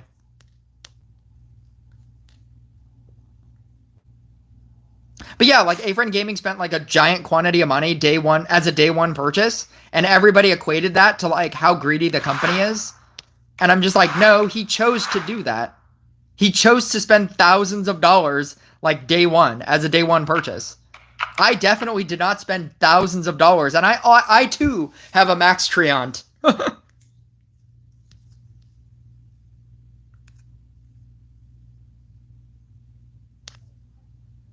It's just time. That's all you're buying.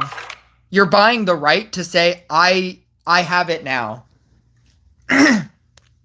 My girlfriend said that about movies.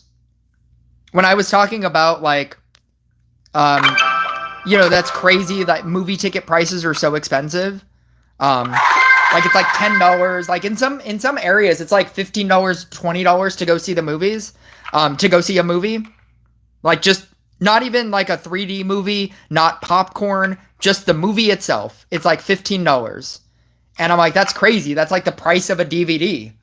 That's the price of a Blu-ray. You could rent it when it goes onto, VOD, or you can see it for streaming, right? But what you're buying is not the movie. The movie is free. The movie is free. You're buying the right to say that you saw it early. That's all you're doing. You're buying the right to be able to say, I saw it before you. That's what you're really buying. Because you could literally wait for it to come on streaming, spend, $10, however much your streaming service is, as opposed to a $10 ticket to only see the one movie, and you'll see it on streaming 4 months later, or whatever, however long it takes. But all of a sudden, that won't be the conversation anymore. And all of a sudden, that's now an old movie that nobody wants to talk about. And then that you're so late to the party. And then you feel out, you feel like, oh, this doesn't even matter that I saw this movie anymore. And you're just buying the right to say that you have it early. You saw it early.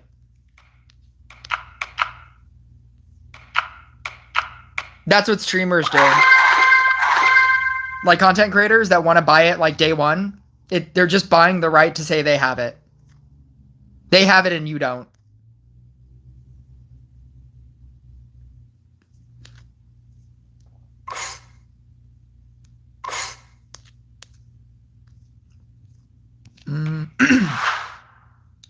Same thing streaming services are doing with pluses.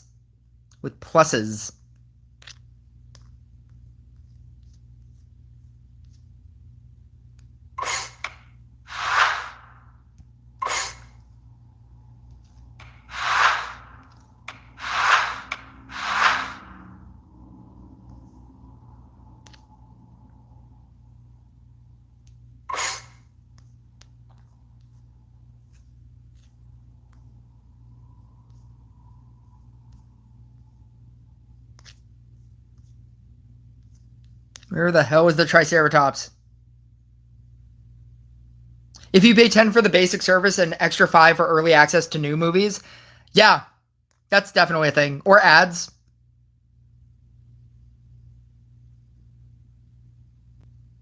Does Disney Plus do that? I have Disney Plus Hulu.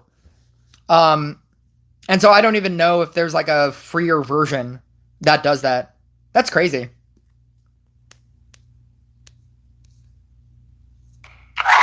I don't know. I didn't know about that. I know that Netflix does that. Netflix has like a paid, so it has like an ad plan that doesn't even give you access to some movies, and then there's an ad premium plan that does give you access, but you still have to watch ads. I think that's the dumbest thing. But if you're saying that Disney Plus also does that, plus Disney plus 15. I definitely wasn't charging this.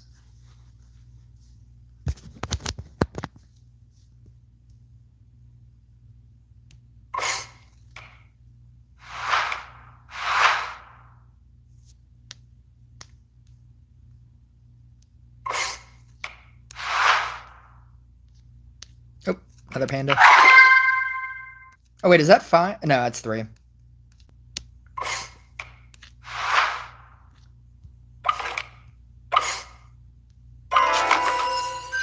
The Globe. Oh, I do have a trade-in. I think I'm on the last one. Am I on the last one now? Oh, nope, second to last one. Nope, third to last one. Damn it. I got 2, like, this stream. I still have, like, 3 more. Beaufort?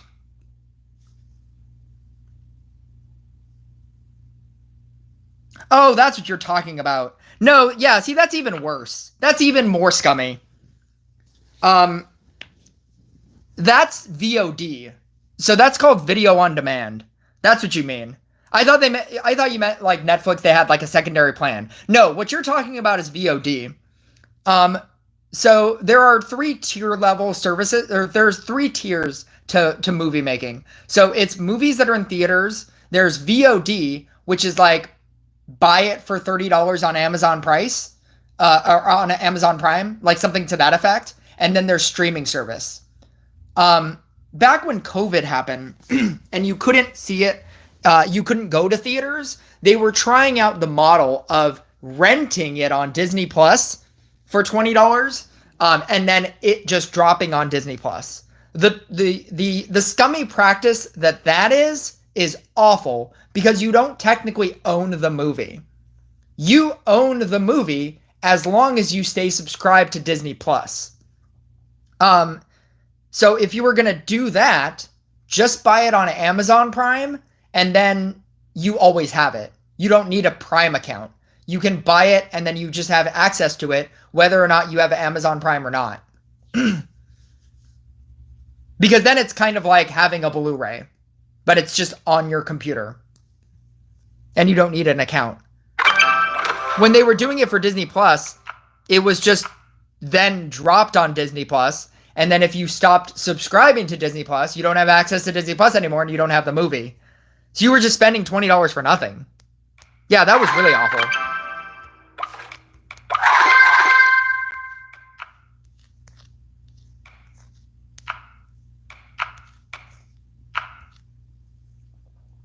No, but I was talking about Netflix. Netflix does what I thought you were talking about, which is you can pay a cheaper price for an ad-free version, or for an ad version, but you don't have access to all the movies. And then it's more expensive to still have ads, but then now you have access to all the movies. It's like a weird double paywall.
No. Oh, I forgot I was gonna trade. Um.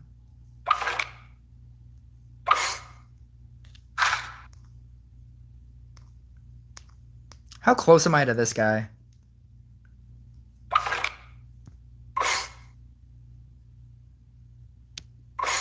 Not close at all. Okay.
If you have any interest in Pokemon, they dropped a Pokemon Pocket that is a bit easier compared to the physical card game, but it also is it's also a ton of fun. Lots of streamers are moving over there. There is no shortage of other games that I could be playing. But the game is pay to win. Those greedy developers. I just don't feel like starting another game where the entire idea is just another money thing. It's not that I don't like Rush Royale. I'm not doing this because I don't like Rush Royale. I'm not moving over to this game. I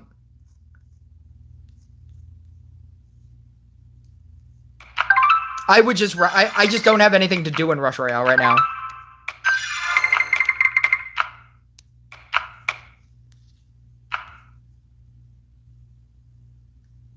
There's an infinite amount of games that I could be playing. Marvel Rivals, Hearthstone, Magic. If anything, I would play the Magic the Gathering game, because I love Magic the Gathering and I kind of miss it because I used to play it all the time. And there's a Magic the Gathering game. There's an infinite amount of other games that I could be playing. I have no shortage of games that I could be playing.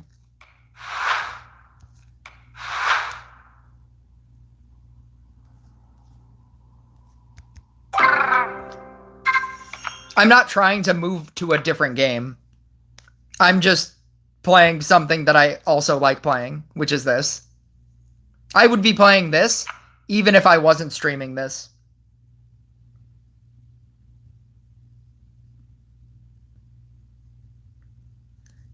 And in terms of like another game, I really like Merge Clash. In terms of just another like clone of Rush Royale, I really like Merge Clash. I would be streaming that if I wasn't streaming this. And if I want to stream that, I'd have to start another stream. Because this is already set in horizontal mode, and if I try to go vertical, the aspect ratio will be weird. I think I might leave the house and go eat, and then come back, and I might do that.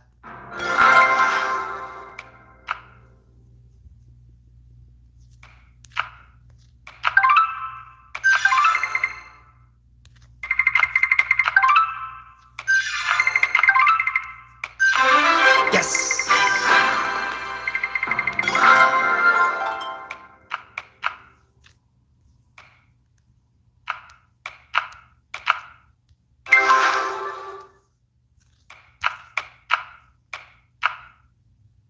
Mm-hmm.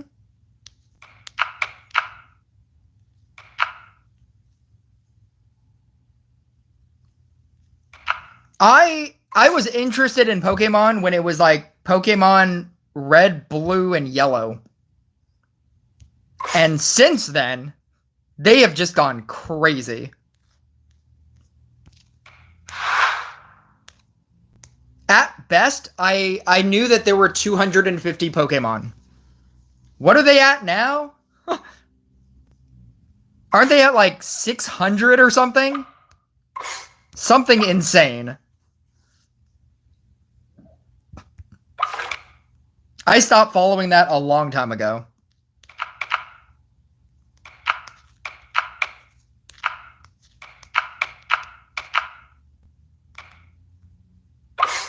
The thousands? Are they in the thousands? That's crazy. That's not okay. That's a not okay amount of things.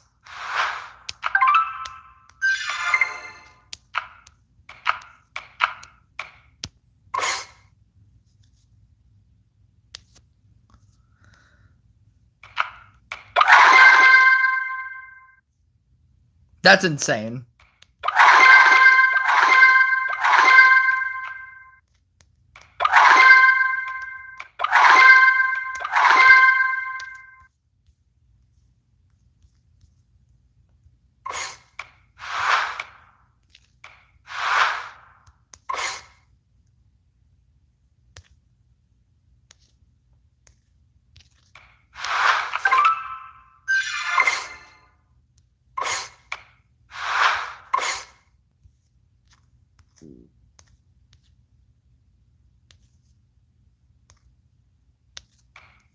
Oh, yeah, this does help. Okay. 5.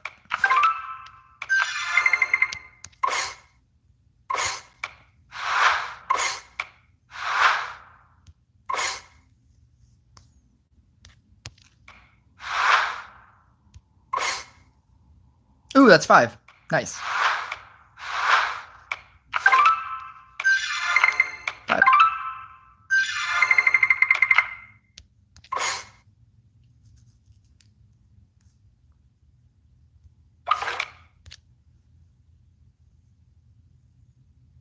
$1,146. That's too many.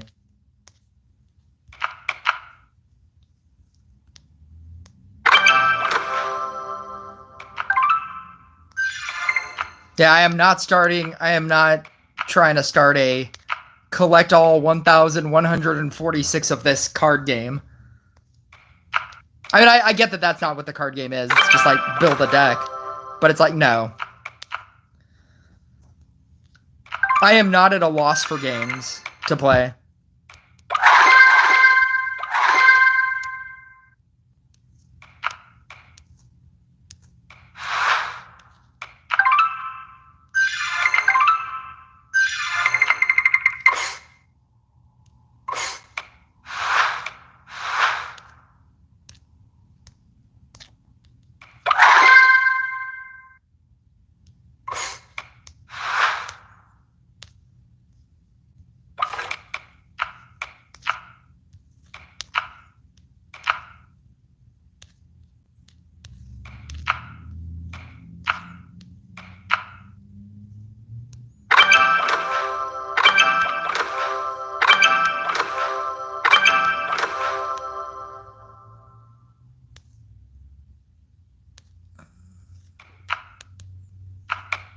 That doesn't even go there. 5.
5.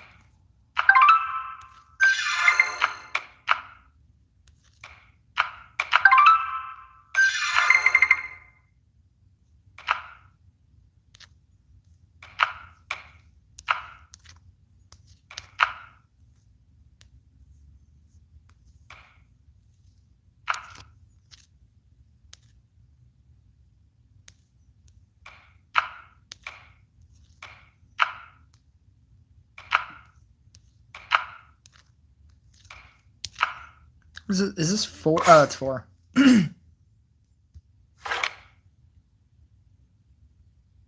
Just a game recommendation that I'm enjoying. Yeah, like I know that there are that other games exist. Marvel Future Fight is another game that I used to play that just got insane.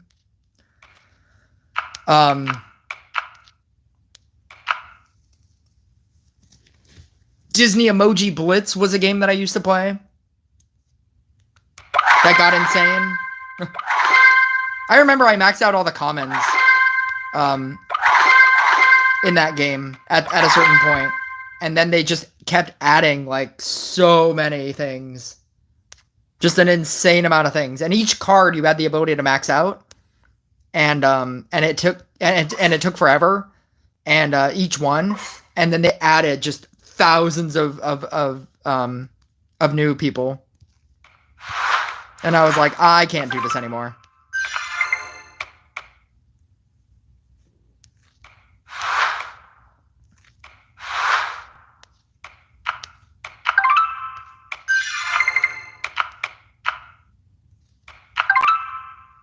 There is not a shortage of games.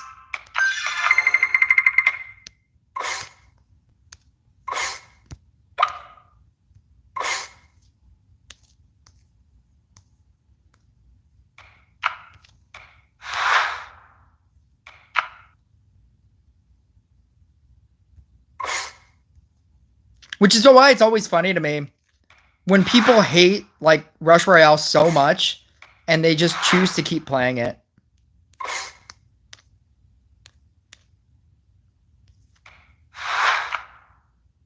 Like they just talk about how much they hate it all the time and then just choose to keep playing it to hate it. I would have left the game if I hated Rush Royale as much as some of these people like talk about. I would have left the game like so long ago.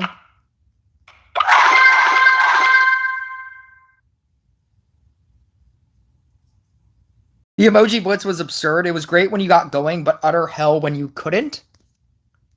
It became about like powers, different powers that different units had.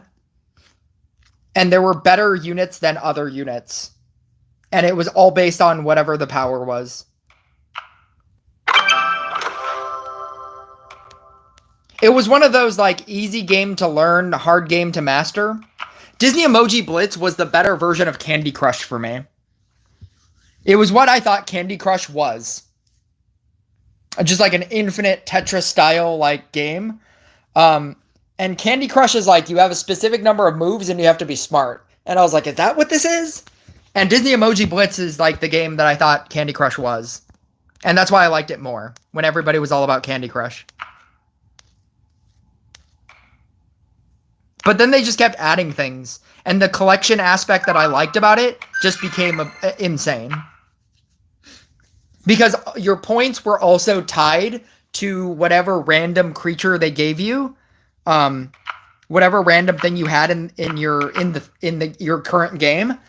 Your points were tied to what level that was.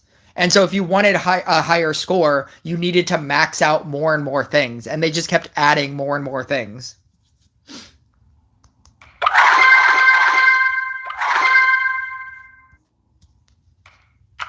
Also, events were very pay to win. Like, you couldn't even complete events unless you paid money. And I don't like that aspect.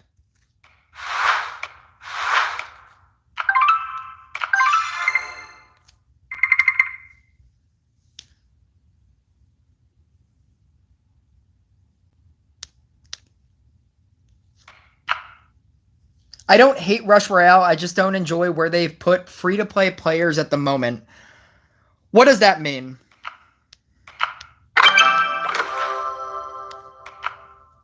This is the exact reason why I don't allow comments, is because somebody will write a incendiary like sentence like that and then not explain. So since you're here, I can actually have a conversation with you. What does that mean? What do you mean by that?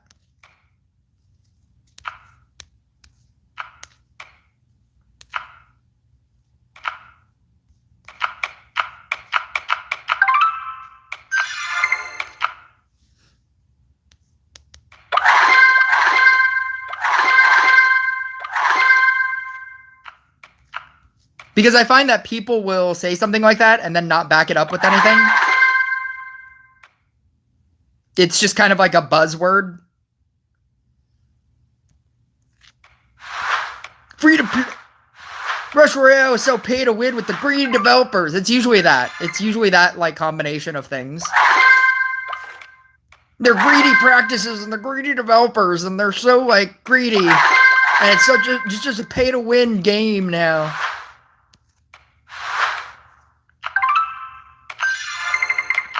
And it's not really an argument, it's just a bunch of words. It's just a bunch of like buzzwords.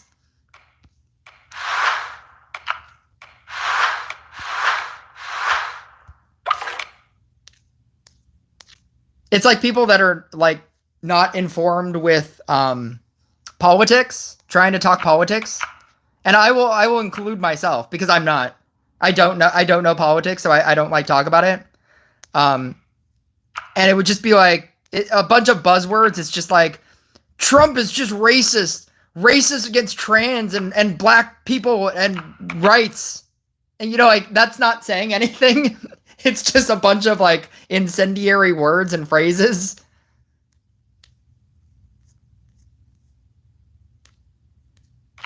And that's how I feel like most of the arguments against Rush Royale being pay to win is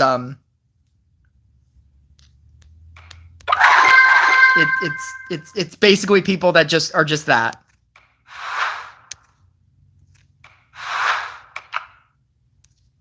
Rush Royale doesn't care about free to play. They only care about pay to win. And they're greedy. And they're greedy practices. And the nerf and the buff and the thing.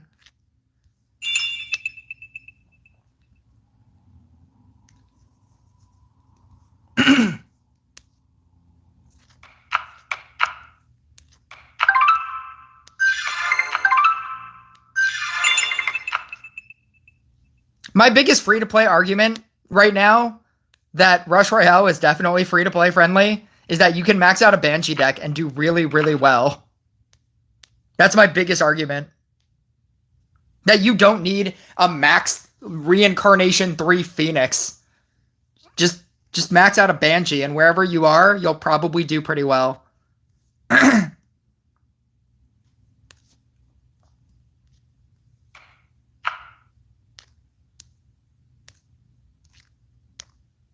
Banshee is the most ridiculous free-to-play deck that I've ever seen. It was basically like Corsair when it didn't even have talents. And it was beating like event units. And that's why they had to put a stop to that.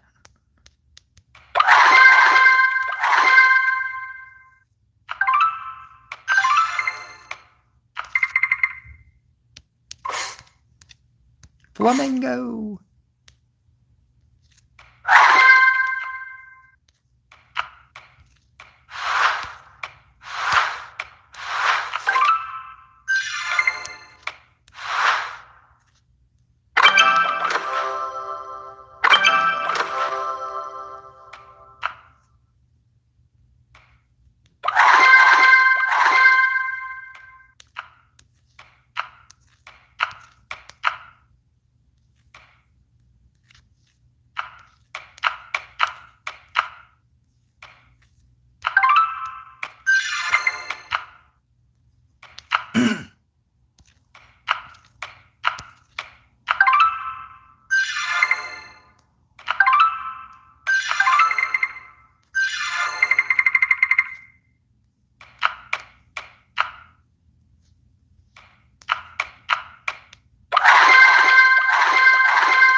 There we go.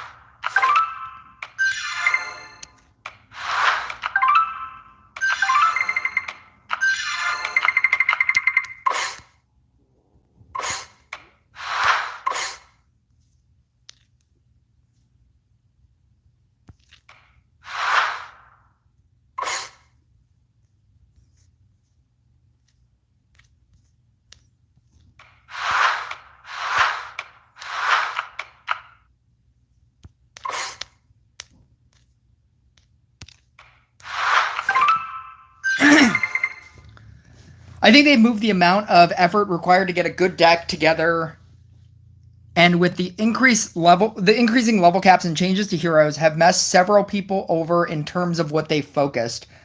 I'm talking heroes when referring to level cap. They also seem to have made most of the heroes weaker, especially those with tiles. Are you talking specifically about Jay? Because Jay was overly good. It's not that they made it weaker. It was always overly good. Because you say, like, heroes with tiles. Gadget is incredibly good. Zeus is incredibly good. Necromancer is incredibly good.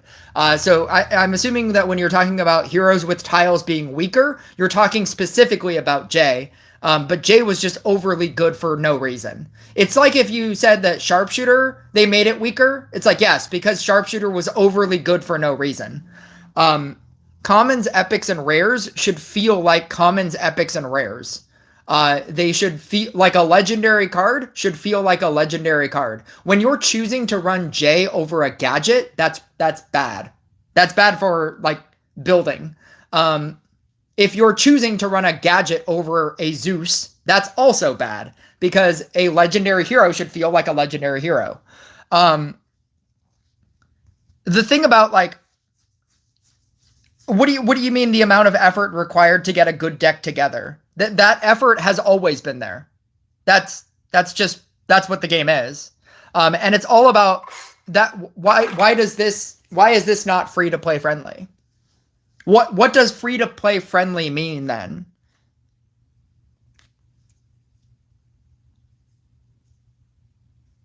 What would be a free to play friendly way of this game? Like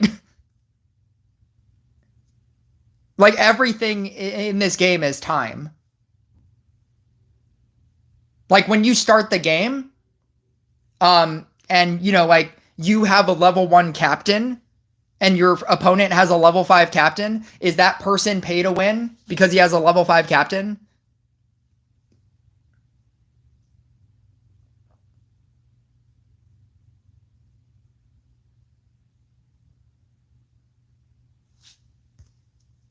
And then if you get a level 5 captain and they have a level 10 captain, like, is that person pay to win because they have a level 10 captain?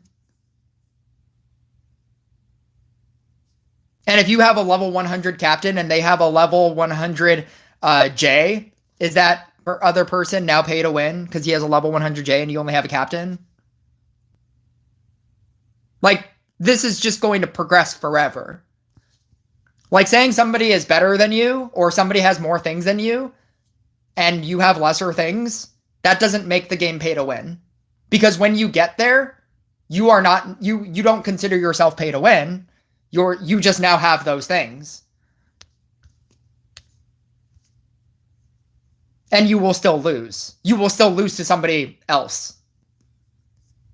But I would argue that that doesn't even matter either, because getting to 7K trophies, most people can get to 7K trophies now. And 7K trophies is the end of the game. There is no real reason to get more than 7K trophies. Once you get to 7K trophies and you have access to the shop, I would still argue that you can probably buy everything from the shop. And if anything, now when you get to 7K trophies, it's actually easier to get to 9K trophies than it was to get to 7K trophies. My journey from 7 to 9 is much easier than my journey from 4 to 7. And most people can get to 7.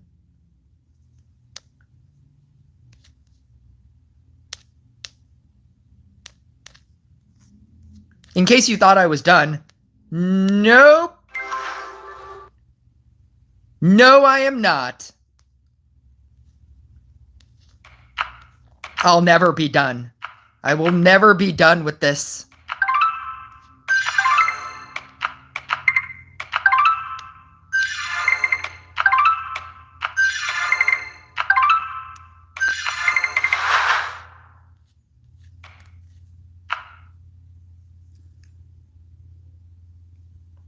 I didn't realize that they messed the game that much.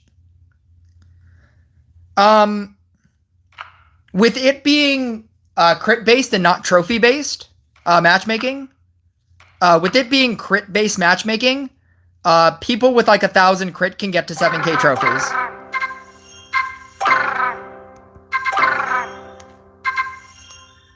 And that's the end of the game.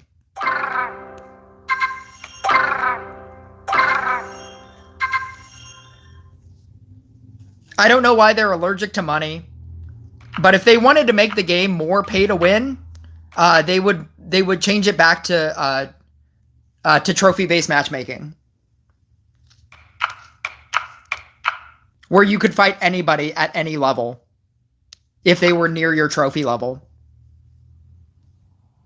If they want to make the game pay to win, if they want people to increase their crit, they would change it back to trophy-based matchmaking. Crit-based matchmaking is the most free-to-play thing they've ever done for this game.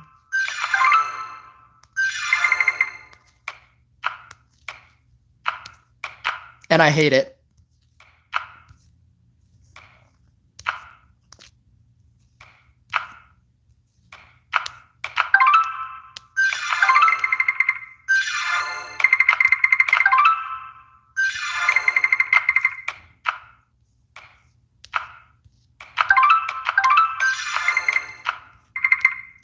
That's why I don't know why they're allergic to money. But apparently they are allergic to money. They're like, we don't want this money. We don't want all this money that people would spend increasing their crit levels. We want them to not want to spend anything and win all the time. Who needs money? We don't need money.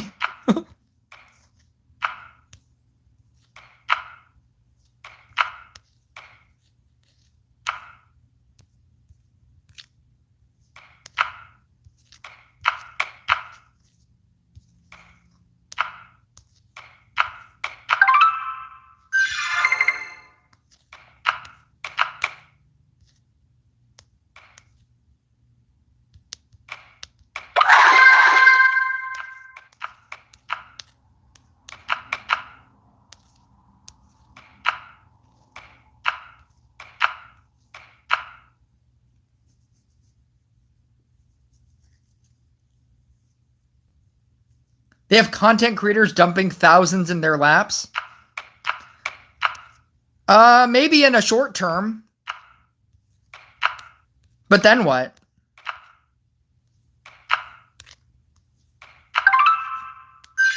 You don't make money by... You don't make a stream of money by selling something for $100,000. Because if that were the case... streaming services wouldn't exist. To go back to streaming services. They don't sell you a movie for $20 anymore. Because $20 a movie, that's a lot of money, right? $10 a month from everybody, every month, forever, that's a lot more money.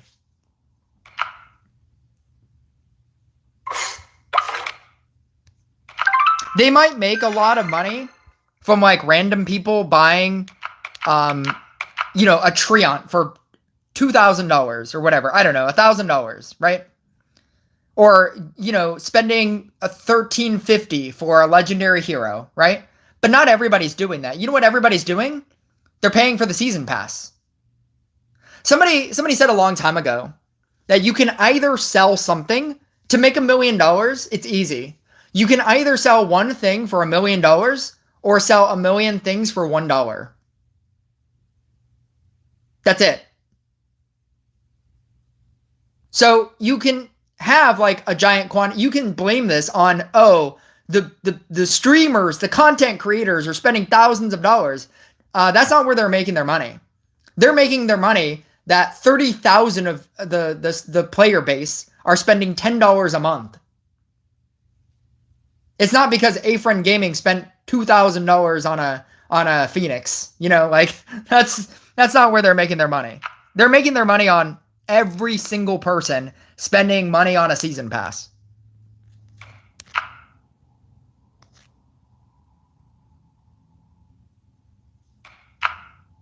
Don't you blame the content creator? Don't you blame all 30 of us? Like, you know?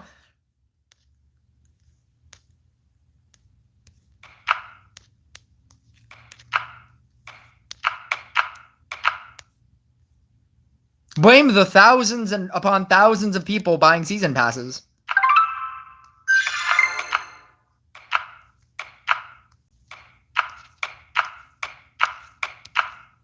I knew a person that had it was an ASMR person that had a Patreon. And she had her Patreon at $1. And I think she had like 3,000 like subscribers because it was $1. And who cares about $1? Right? She's making $3,000 a month because she had it at $1. And nobody cares about $1.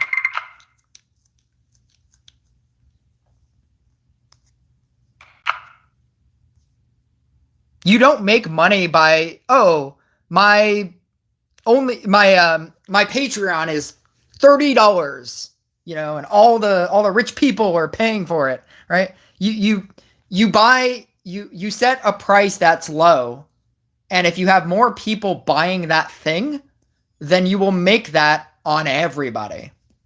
That's how free-to-play games work.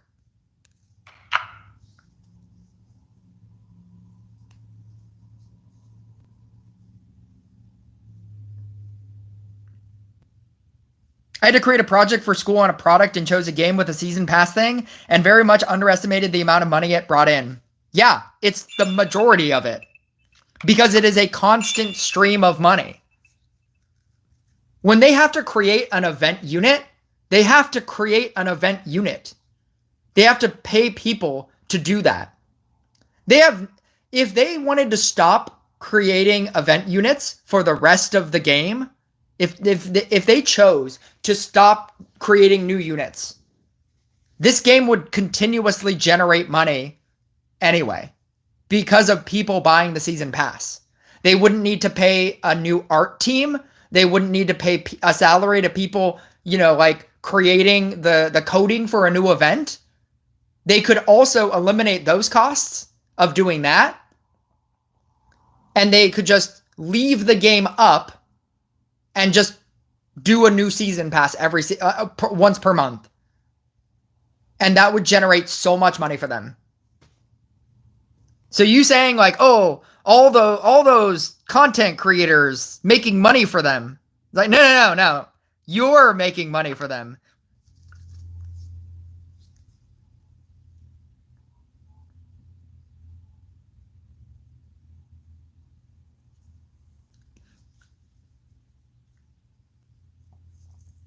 It was like $5 a month and did the math for 5 years on 50,000 fake players buying it. It was so much and I nearly failed the project because the math was horribly off.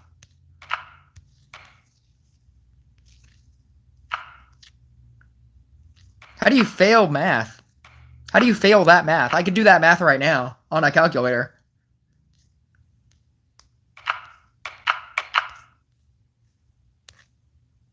You had one job. That's the you had one job.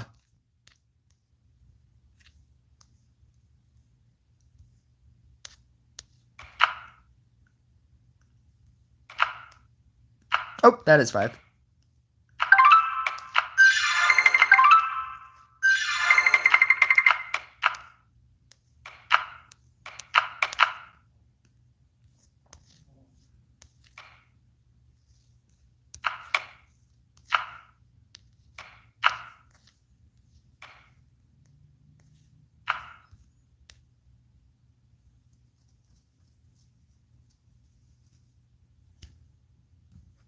I didn't do the math, and it was a group project, and my partners did no work.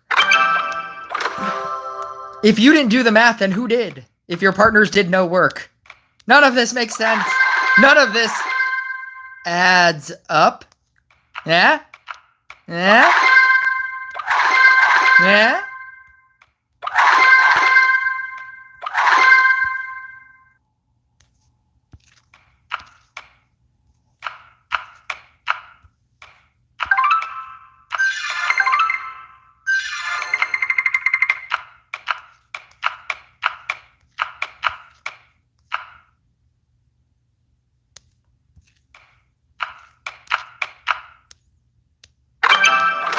Horrible math puns.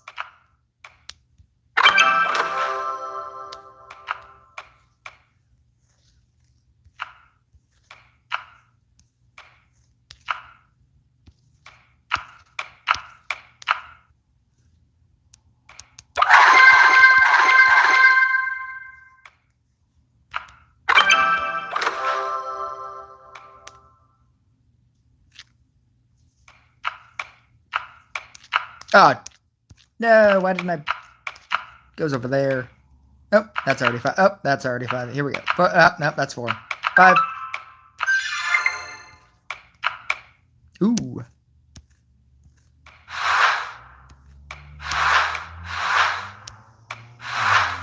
5. Ooh.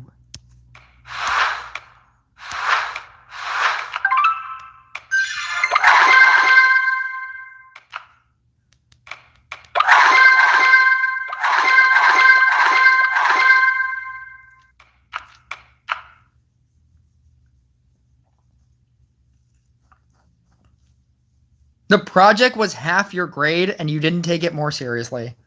How sad.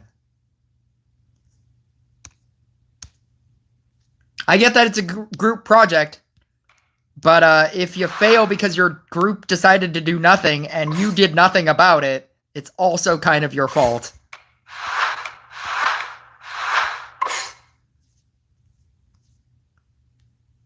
You can't say, well, I did my half and we failed, so I'm not to blame.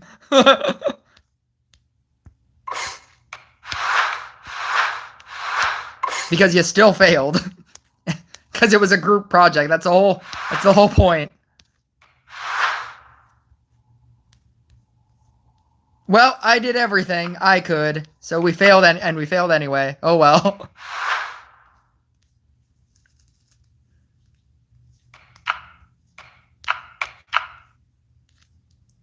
Oh, that is 5. No! There we go. Oh my god, there's still more. Ugh.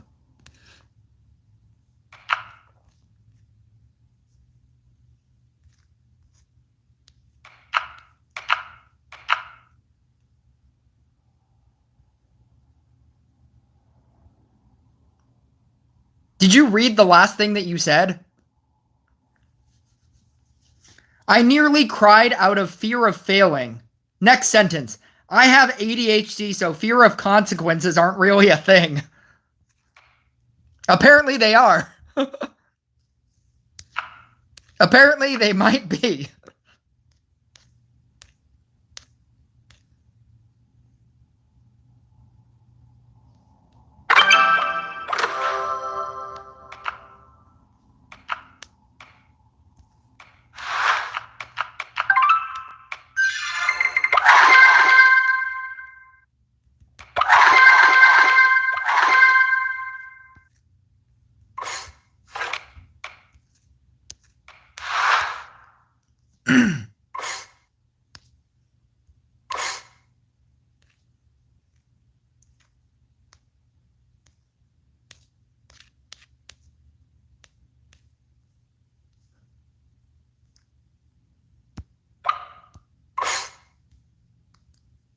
Three, 4, 5. Oh, I don't have space. Oh, here we do. Now, you know what? You know what? I could just do this.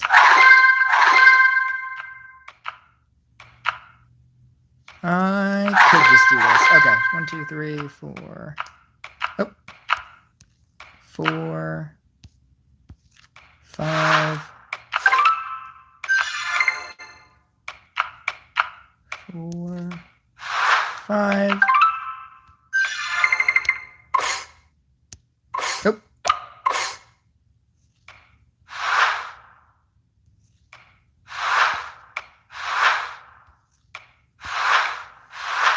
I suck at wording things correctly. That's going to be a problem in this word-based thing that we're doing here.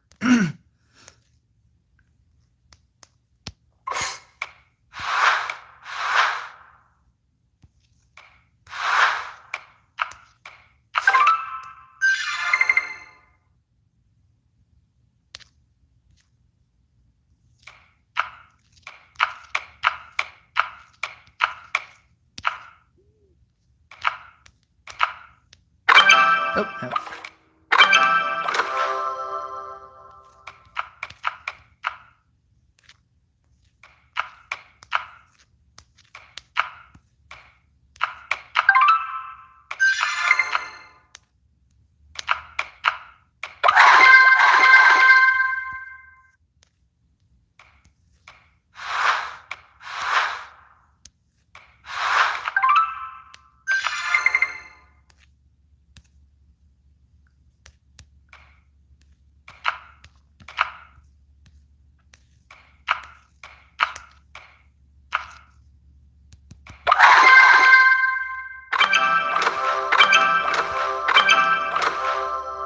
Polar bear. Ooh.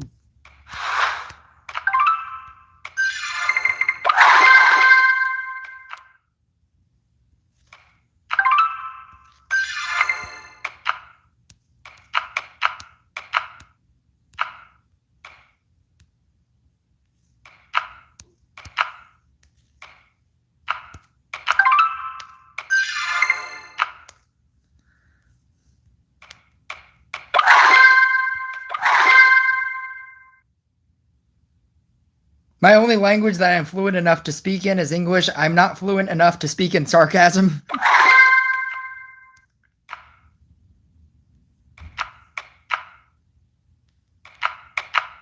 I am told that English sarcasm is weird in other languages. That some people don't get sarcasm. Or that entire concept. Like, in terms of, like, other languages.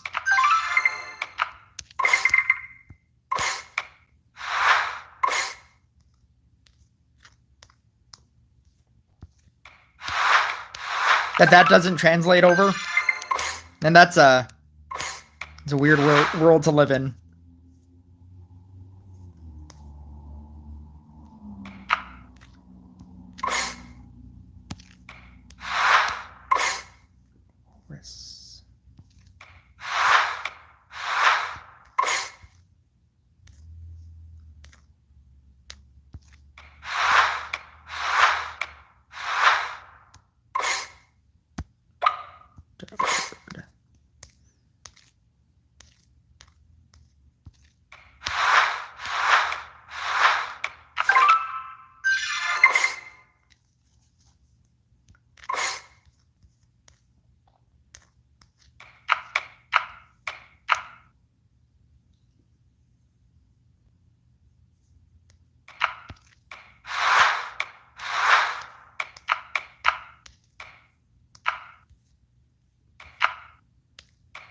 Sarcasm in English is just, I say bad thing, but I mean opposite of bad thing in this specific context. I think that's why, like, a lot of people don't understand, like, people in comment sections don't understand, like, my humor in the idea that I'm one of my friends, one of the people that I used to know, something that always stuck with me, like, even though I'm not friends with this person anymore, was that he always said that I have this uncanny ability to make fun of people and they don't realize that I'm making fun of them. And they have no idea that I'm making fun of them. And I thought that was a very strange thing to say, like, at the time, because I didn't really get it. And as that stuck in my head, I get it more and more now. I'm like, yeah, I do. I do that.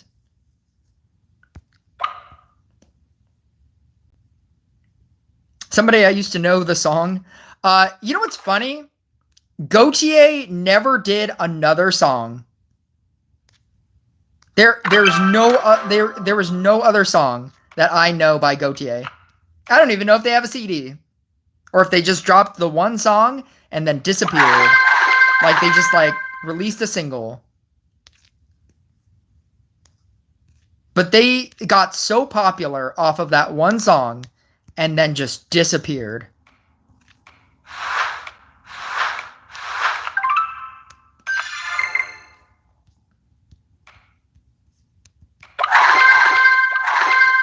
It's like the definition of a one-hit wonder.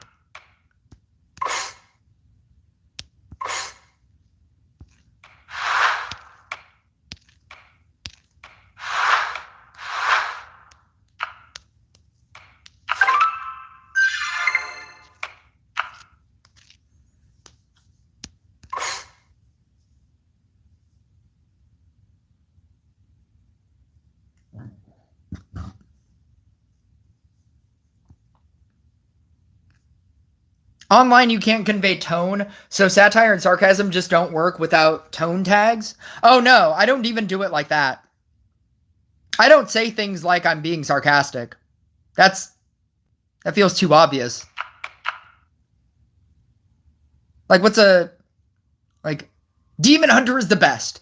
I'm not, in my tone when I say it back to them, I'm not saying like, oh, yes, Demon Hunter is the best. Like, that's not how I say it. Like, in my head, even in my head, I'm not saying it like that. I agree with the idea. I agree with the bad idea, and I make them defend it. I'm just like, oh, yeah, it is. Why is it so much better than Genie? It's so much better than Genie, obviously. Like, Genie doesn't do all that many stacks as much as Demon Hunter does. You can get so many stacks with Demon Hunter. It's just so easy.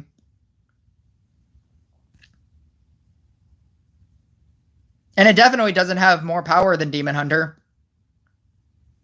Like base power, it has so much more base power than Genie. And like it's just such an obviously better card.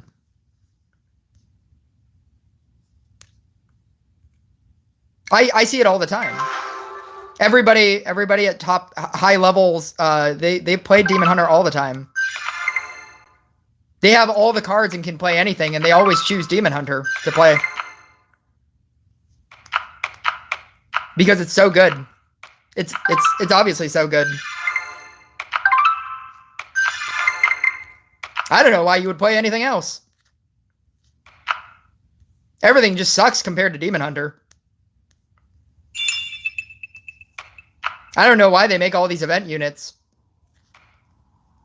when you can easily just play Demon Hunter and just win every game. You should definitely do that. You should definitely play Demon Hunter all the time. I hope I don't face you in a battle. There's no way that my my Treant will beat you. Because nothing could beat that. So obviously better.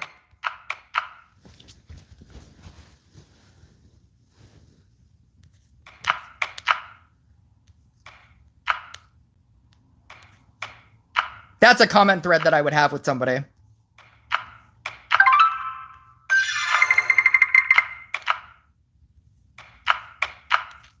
Doing sarcasm with like the sarcasm tone is like waiting for applause when you tell a joke. Holding out for laughter. You don't say a joke in the idea that it's funny. You say a joke completely serious. Like nobody does like, why did the chicken cross the road? To get to the other side. To get to the other side. Don't you get it? Cause that's why a normal thing would want to get across the road. You thought I was gonna say something wacky. But it's just to get to the other side. Nobody does that.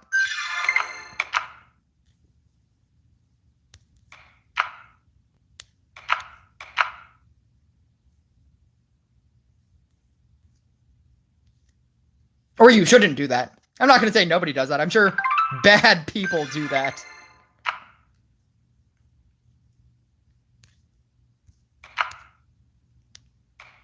It's time to change the name of the channel. Oh, is it time? Is it time to change the name of the channel? No, it is not.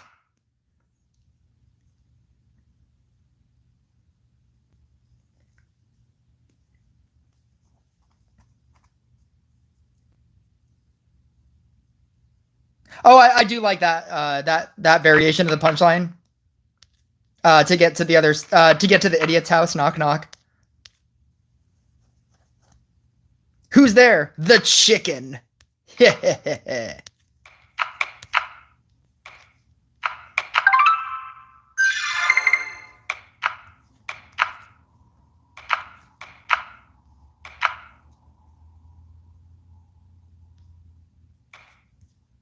Tell A-Friend Gaming to change the name of his channel. Actually, no, it would still just be a generic. It's just A-Friend Gaming. I thought about doing a generic title like that for my channel, and I was like, I'm not gonna play any other game other than Rush Royale, so it doesn't matter. I'm just gonna solidify. I think I originally had it as Peanut Gaming, and I changed it to Rush Royale, Taylor's version. One, because I wanted to change the name anyway. And then two, I was like, I'm not going to play anything else. I'm just going to play Rush Royale. I don't know if you've noticed, but I don't do this very often.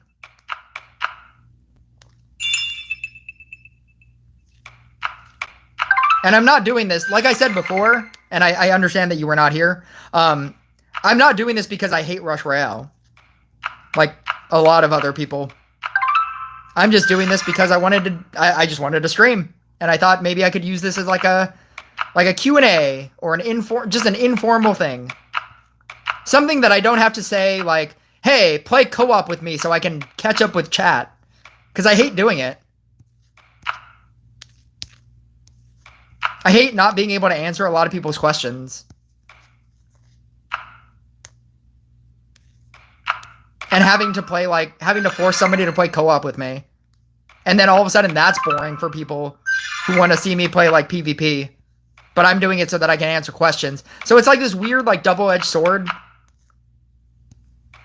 Like I can't keep up with chat while playing the game. But then if I switch to co-op, people that want to see me play a real game don't want to stay for a boring like co-op. Not that this is a solution.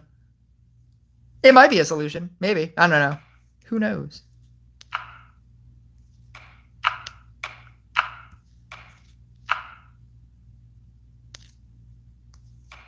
I just know that I can play this, like, infinitely. I can just sit here and do this all day. I can't play Rush Royale forever. If anything, my thumb starts to hurt.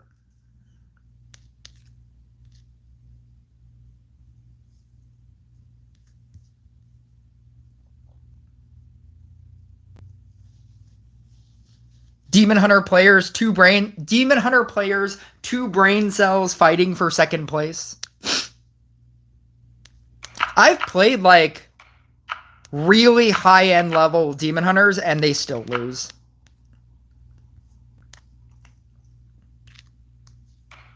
I played against a Demon Hunter player yesterday.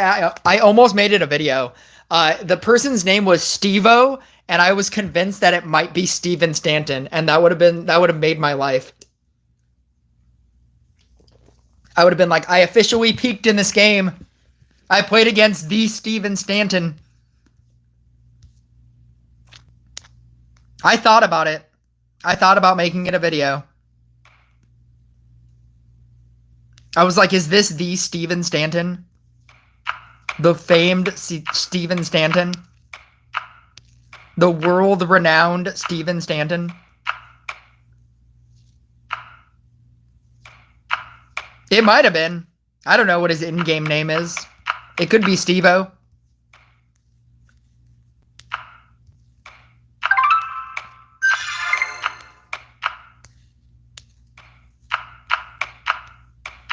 Stevo Stanton.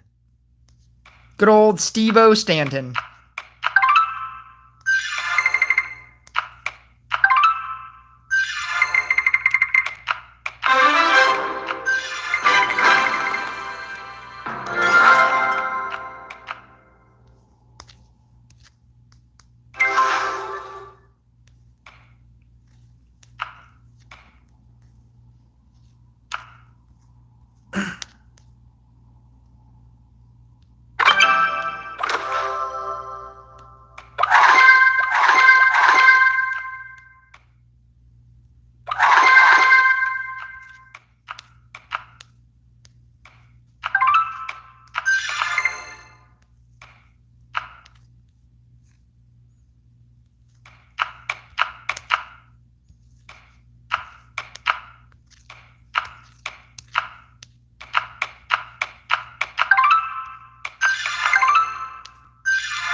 Just in case you didn't know, this is Nathaniel. I just changed my name because I don't enjoy having my legal name on the internet. Nathaniel Rissler?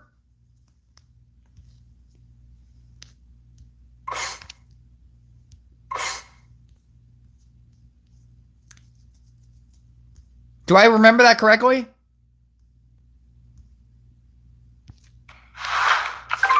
I don't know a lot of Nathaniels. And I feel like I vaguely remember that. Oh, okay. I mean, I don't remember specifically anything else. I just tend to remember first and last names.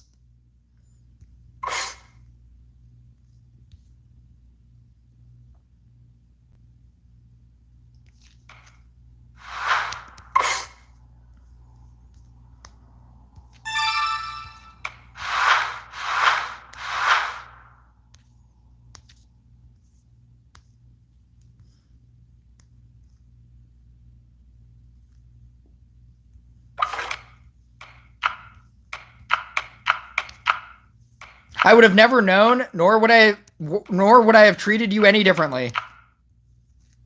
Now knowing that information or not knowing that information.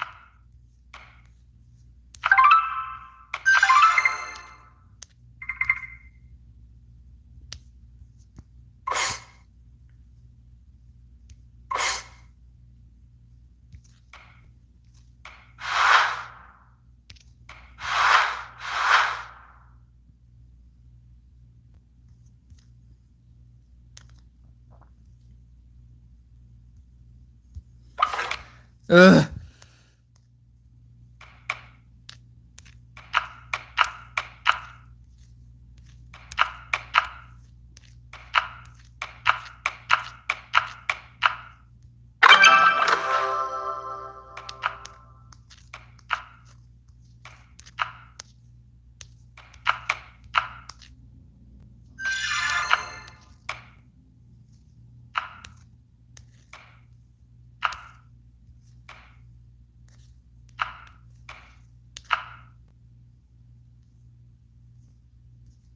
What is the golden case thing? It's just a better version of everything else.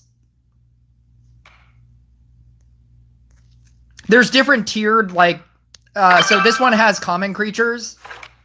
This one has rare creatures and common creatures.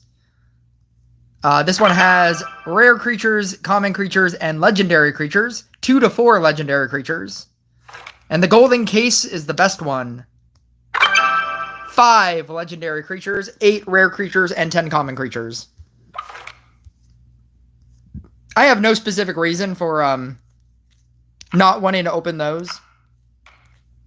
Um, part of it is like I just want all of these spaces to be filled up because when I decide to open up these 99 things, they'll start filling in these spaces over here, and I kind of want to keep them centrally located here if I can.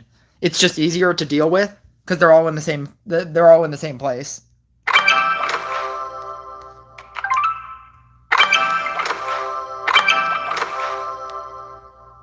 So if I just fill up these like random spots with something else, it'll alleviate some of that. Obviously, if like I have these spots over here, it'll fill up these spots as well. And so that's kind of annoying, but like there's no way to prevent that.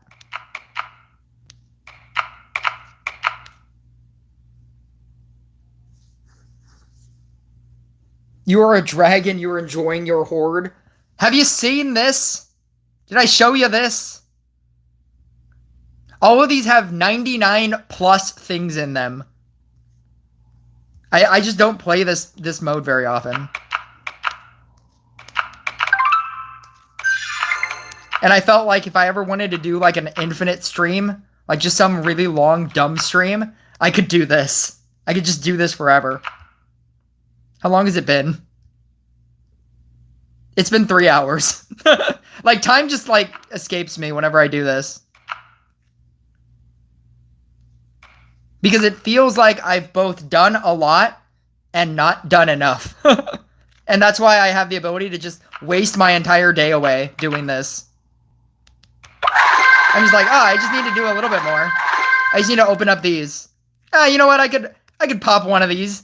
And it just and then all of a sudden I look up and it's like nighttime and I'm like, oh, I should probably go eat. I haven't eaten all day. It's currently 1:44. I should probably go eat. I haven't eaten literally anything. I'm currently drinking an energy drink. That is all I've had today.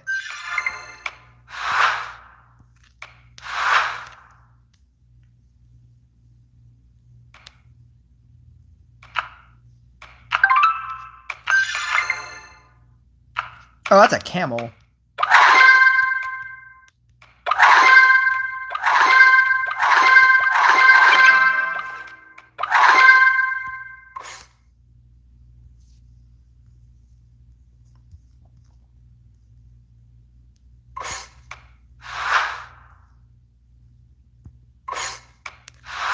Two. That's 4. Oh no! I don't even have enough of that either.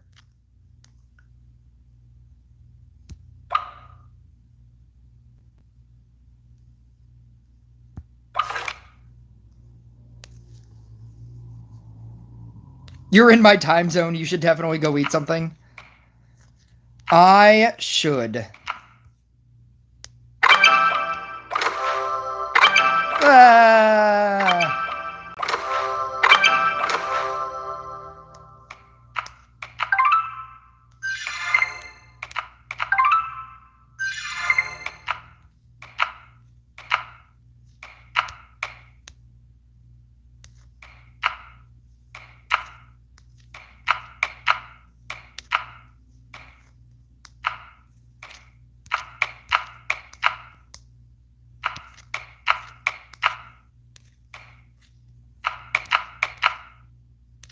I'll probably do another stream tonight. Dragon Rift will be back. I might play Merge Clash. I think it's an interesting variation if you like Rush Royale. I think that's probably what I'm going to title the video, to see if Rush Royale just streams my things for no reason. They shouldn't even have me as a content creator, and I don't know why they still do. I've now told 2 people that I don't want to be a content creator anymore. And they still have me as a content creator. And I think that's funny. So I'm going to like do some very clickbaity Merge Clash, the number one merge free-to-play merge game in existence. I don't know, something like that. Something to that effect. To see if they just, for no reason, feature my video in Rush Royale. in the Rush Royale TV section. Like if they have nobody like specifically picking videos and it's just anybody anybody that is a content creator. And then hopefully they'll be like, "Oh, yeah, we were supposed to remove this guy a long time ago."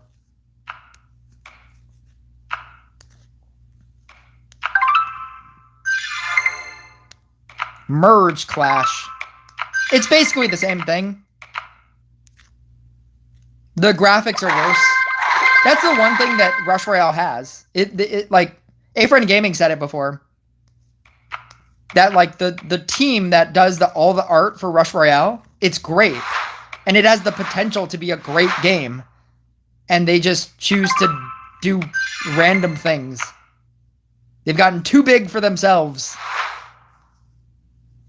Random Dice was like the original one. I think I tried Random Dice before I tried Rush Royale. I think Random Dice was the original. That one has really bad graphics because it's just dice. It's dice and colors. That's the worst.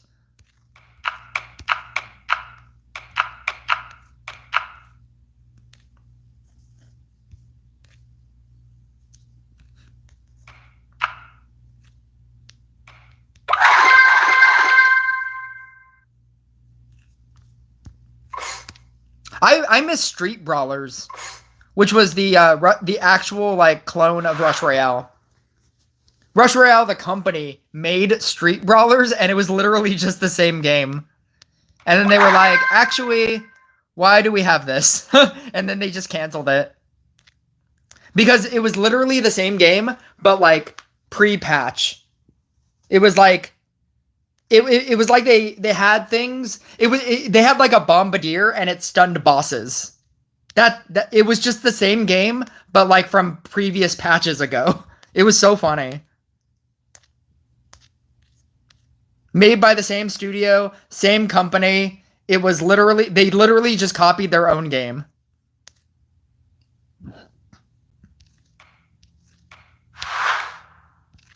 A chemist was the gangsta granny.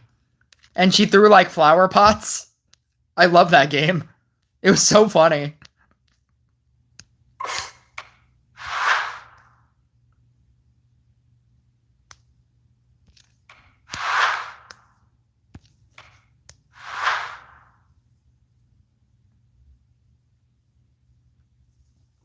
At least their advertisements are accurate to the game.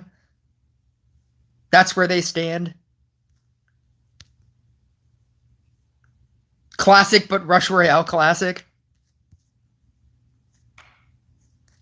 Yeah, it was a great game. Portal Keeper. I forgot what their Portal Keeper was, but yeah, Portal Keeper protected both things. It was literally just the same game, but like pre-patches. And I think they just realized, like, why are we spending time on an old version of the same game?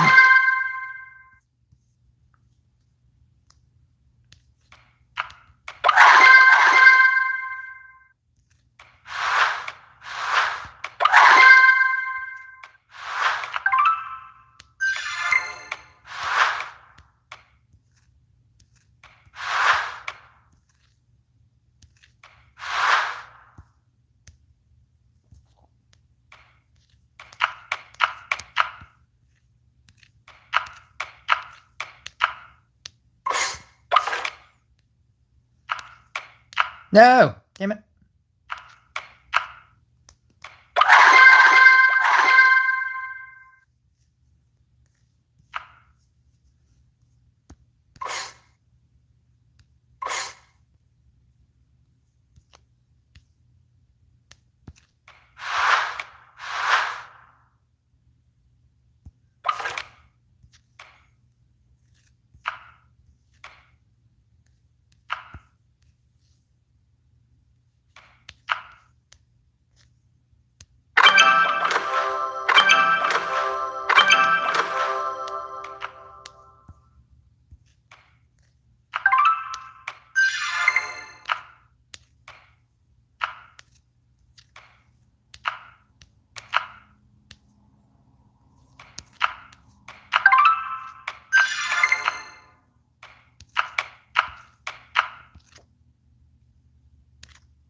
Zebra.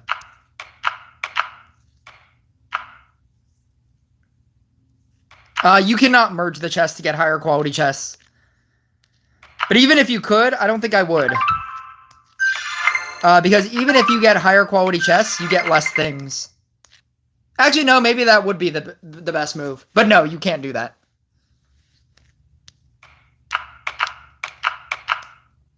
Because I guess you would get legendaries quicker if you had like the best one. But no, you can't do that.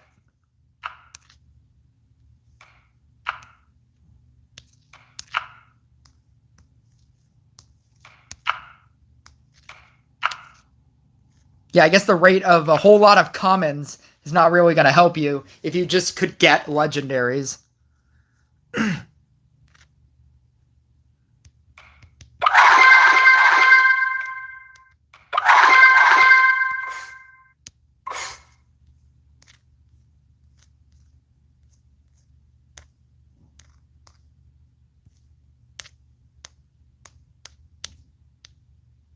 Yeah.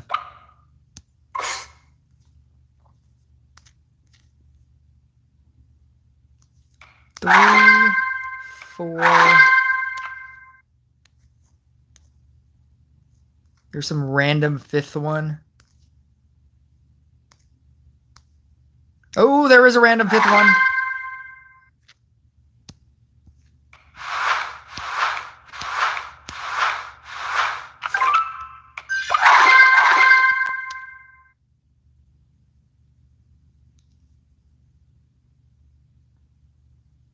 I've seen other games like this, and they have the experience drop as items as you can merge it to get higher experience coins. You can merge basically everything except chests. Like, I can merge all of these coins. If I go back to, like, my main island, you can merge everything. You just can't merge these specific chests. You can even merge, like, regular chests that you get. But they're just, like, I don't know, they're just not. It's weird that it's not, but yeah, it's just not. It's just those.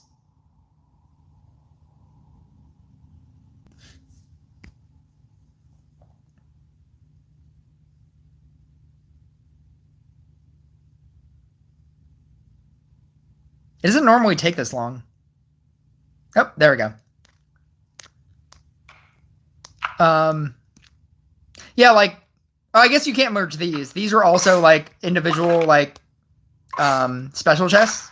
There's a free chest that you get and a free Sparkling Frost chest. You can't merge these either. These don't have higher tiers. All of these you can merge.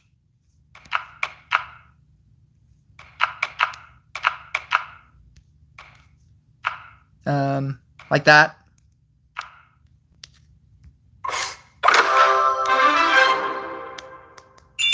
Oh, I actually have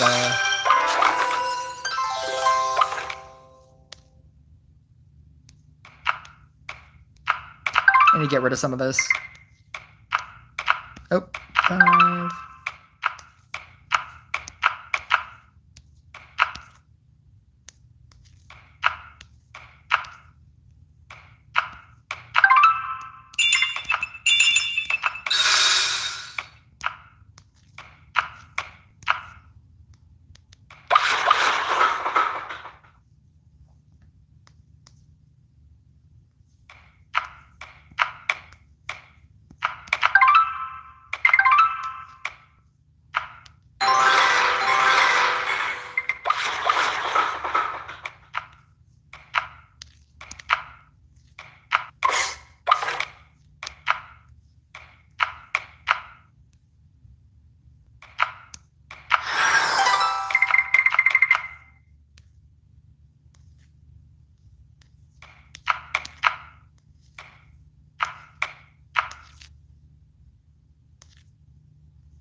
Oh, wait, no, this is up here. Oh, God, there's too many. 18. Um...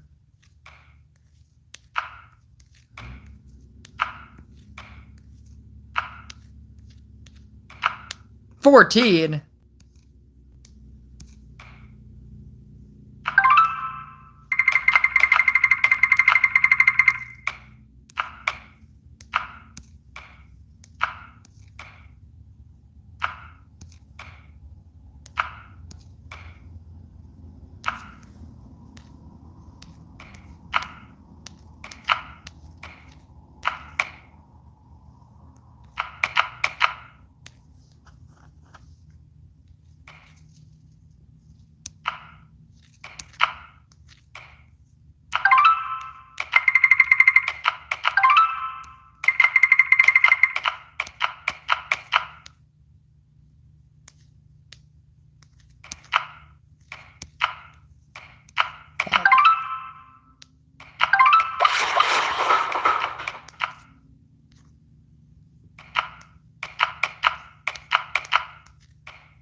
I'm doing all of this so that I have room for my to use up all my energy here.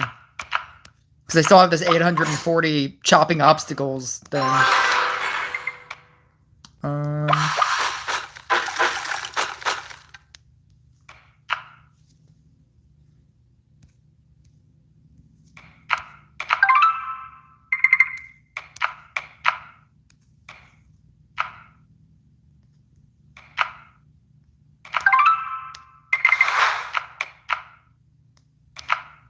I only have 20 hours for this? Oh no.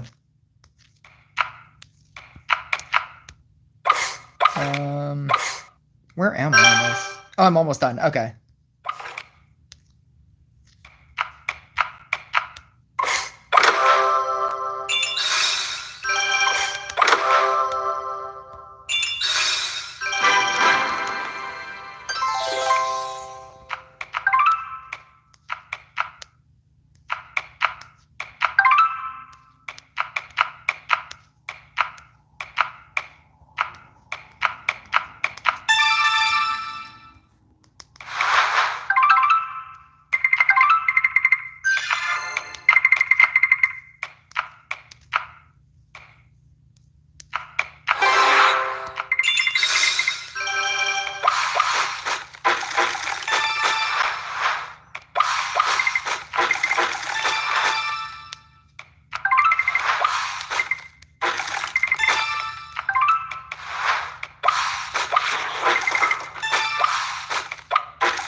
You know what's funny is I hate watching an ad for 30 seconds, but I will gladly just sit here for 30 seconds and wait for this to finish.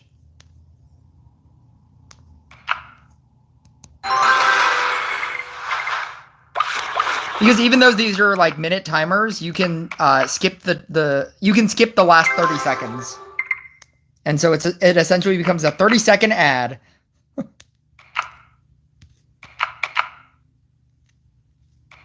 You can interact with the rest of the game, 30-second ad. Oh.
Oh my god, I have food here.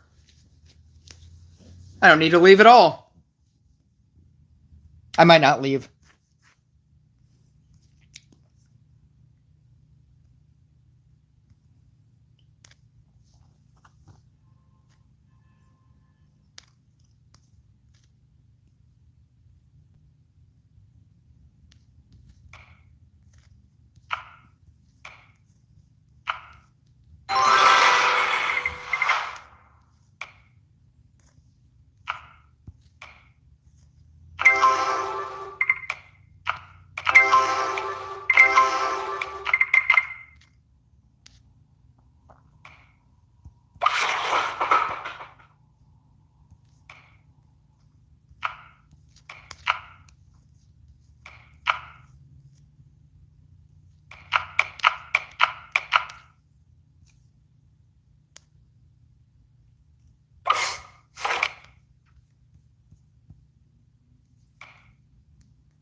$6.58.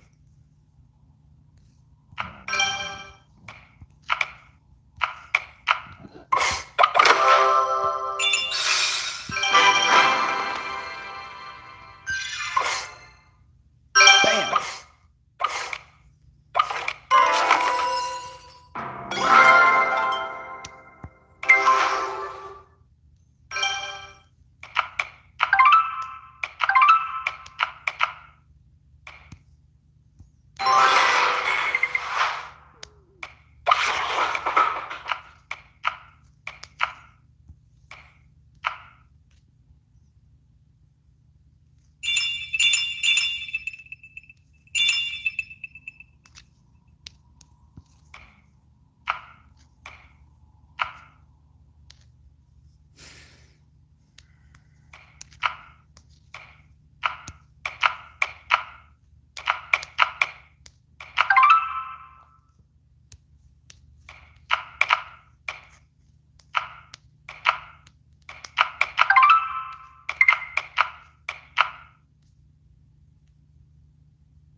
my god. I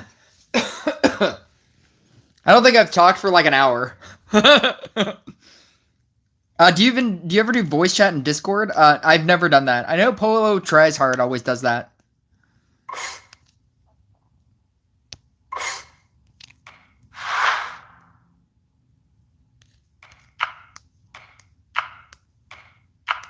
Have you tried the Treant deck?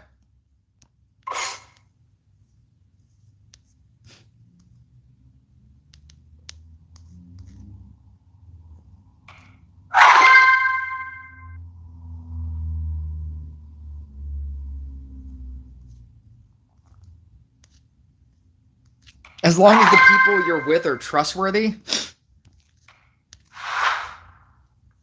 I just don't even know how to do it. And I don't really use Discord a lot.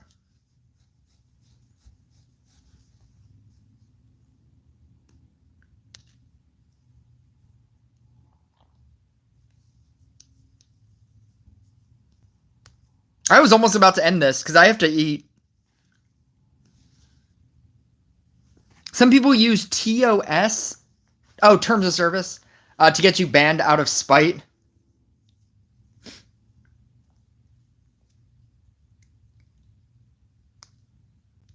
With as many different versions that I've tried of that deck, I always go back to Sharpen Spear and Gadget. I think Sharpen Spear, so the easiest version of the deck to run is Mermaid with Crystalmancer.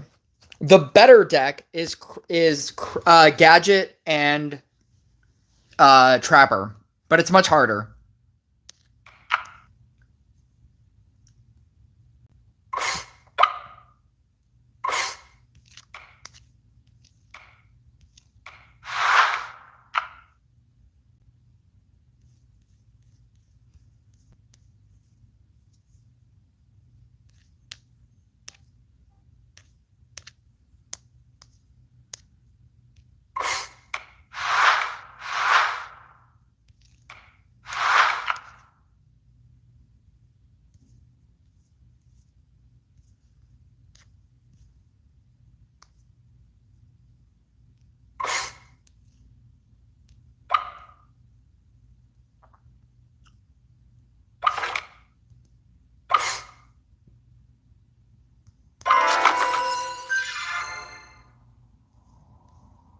Oh my god, I'm still on rares. 5%. Well, the 5% on my secondary phone tells me I should probably stop streaming. I am going to stop streaming because I've been streaming for less than 10 hours. I've been streaming for 4.5 hours playing this game. I like, if this isn't proof that I can just spend an infinite amount of time on here, I don't know what is. Because I'm not even kind of done. I have all these 99 bubbles to pop. And all of these to fix. But I'm going to stop streaming because it's 3:30 and I haven't eaten all day. So I'm going to go eat. And then when I do stream again later, I'm going to play Rush. I'm going to do something in Rush. Probably not a lot, but because there's not a lot to do.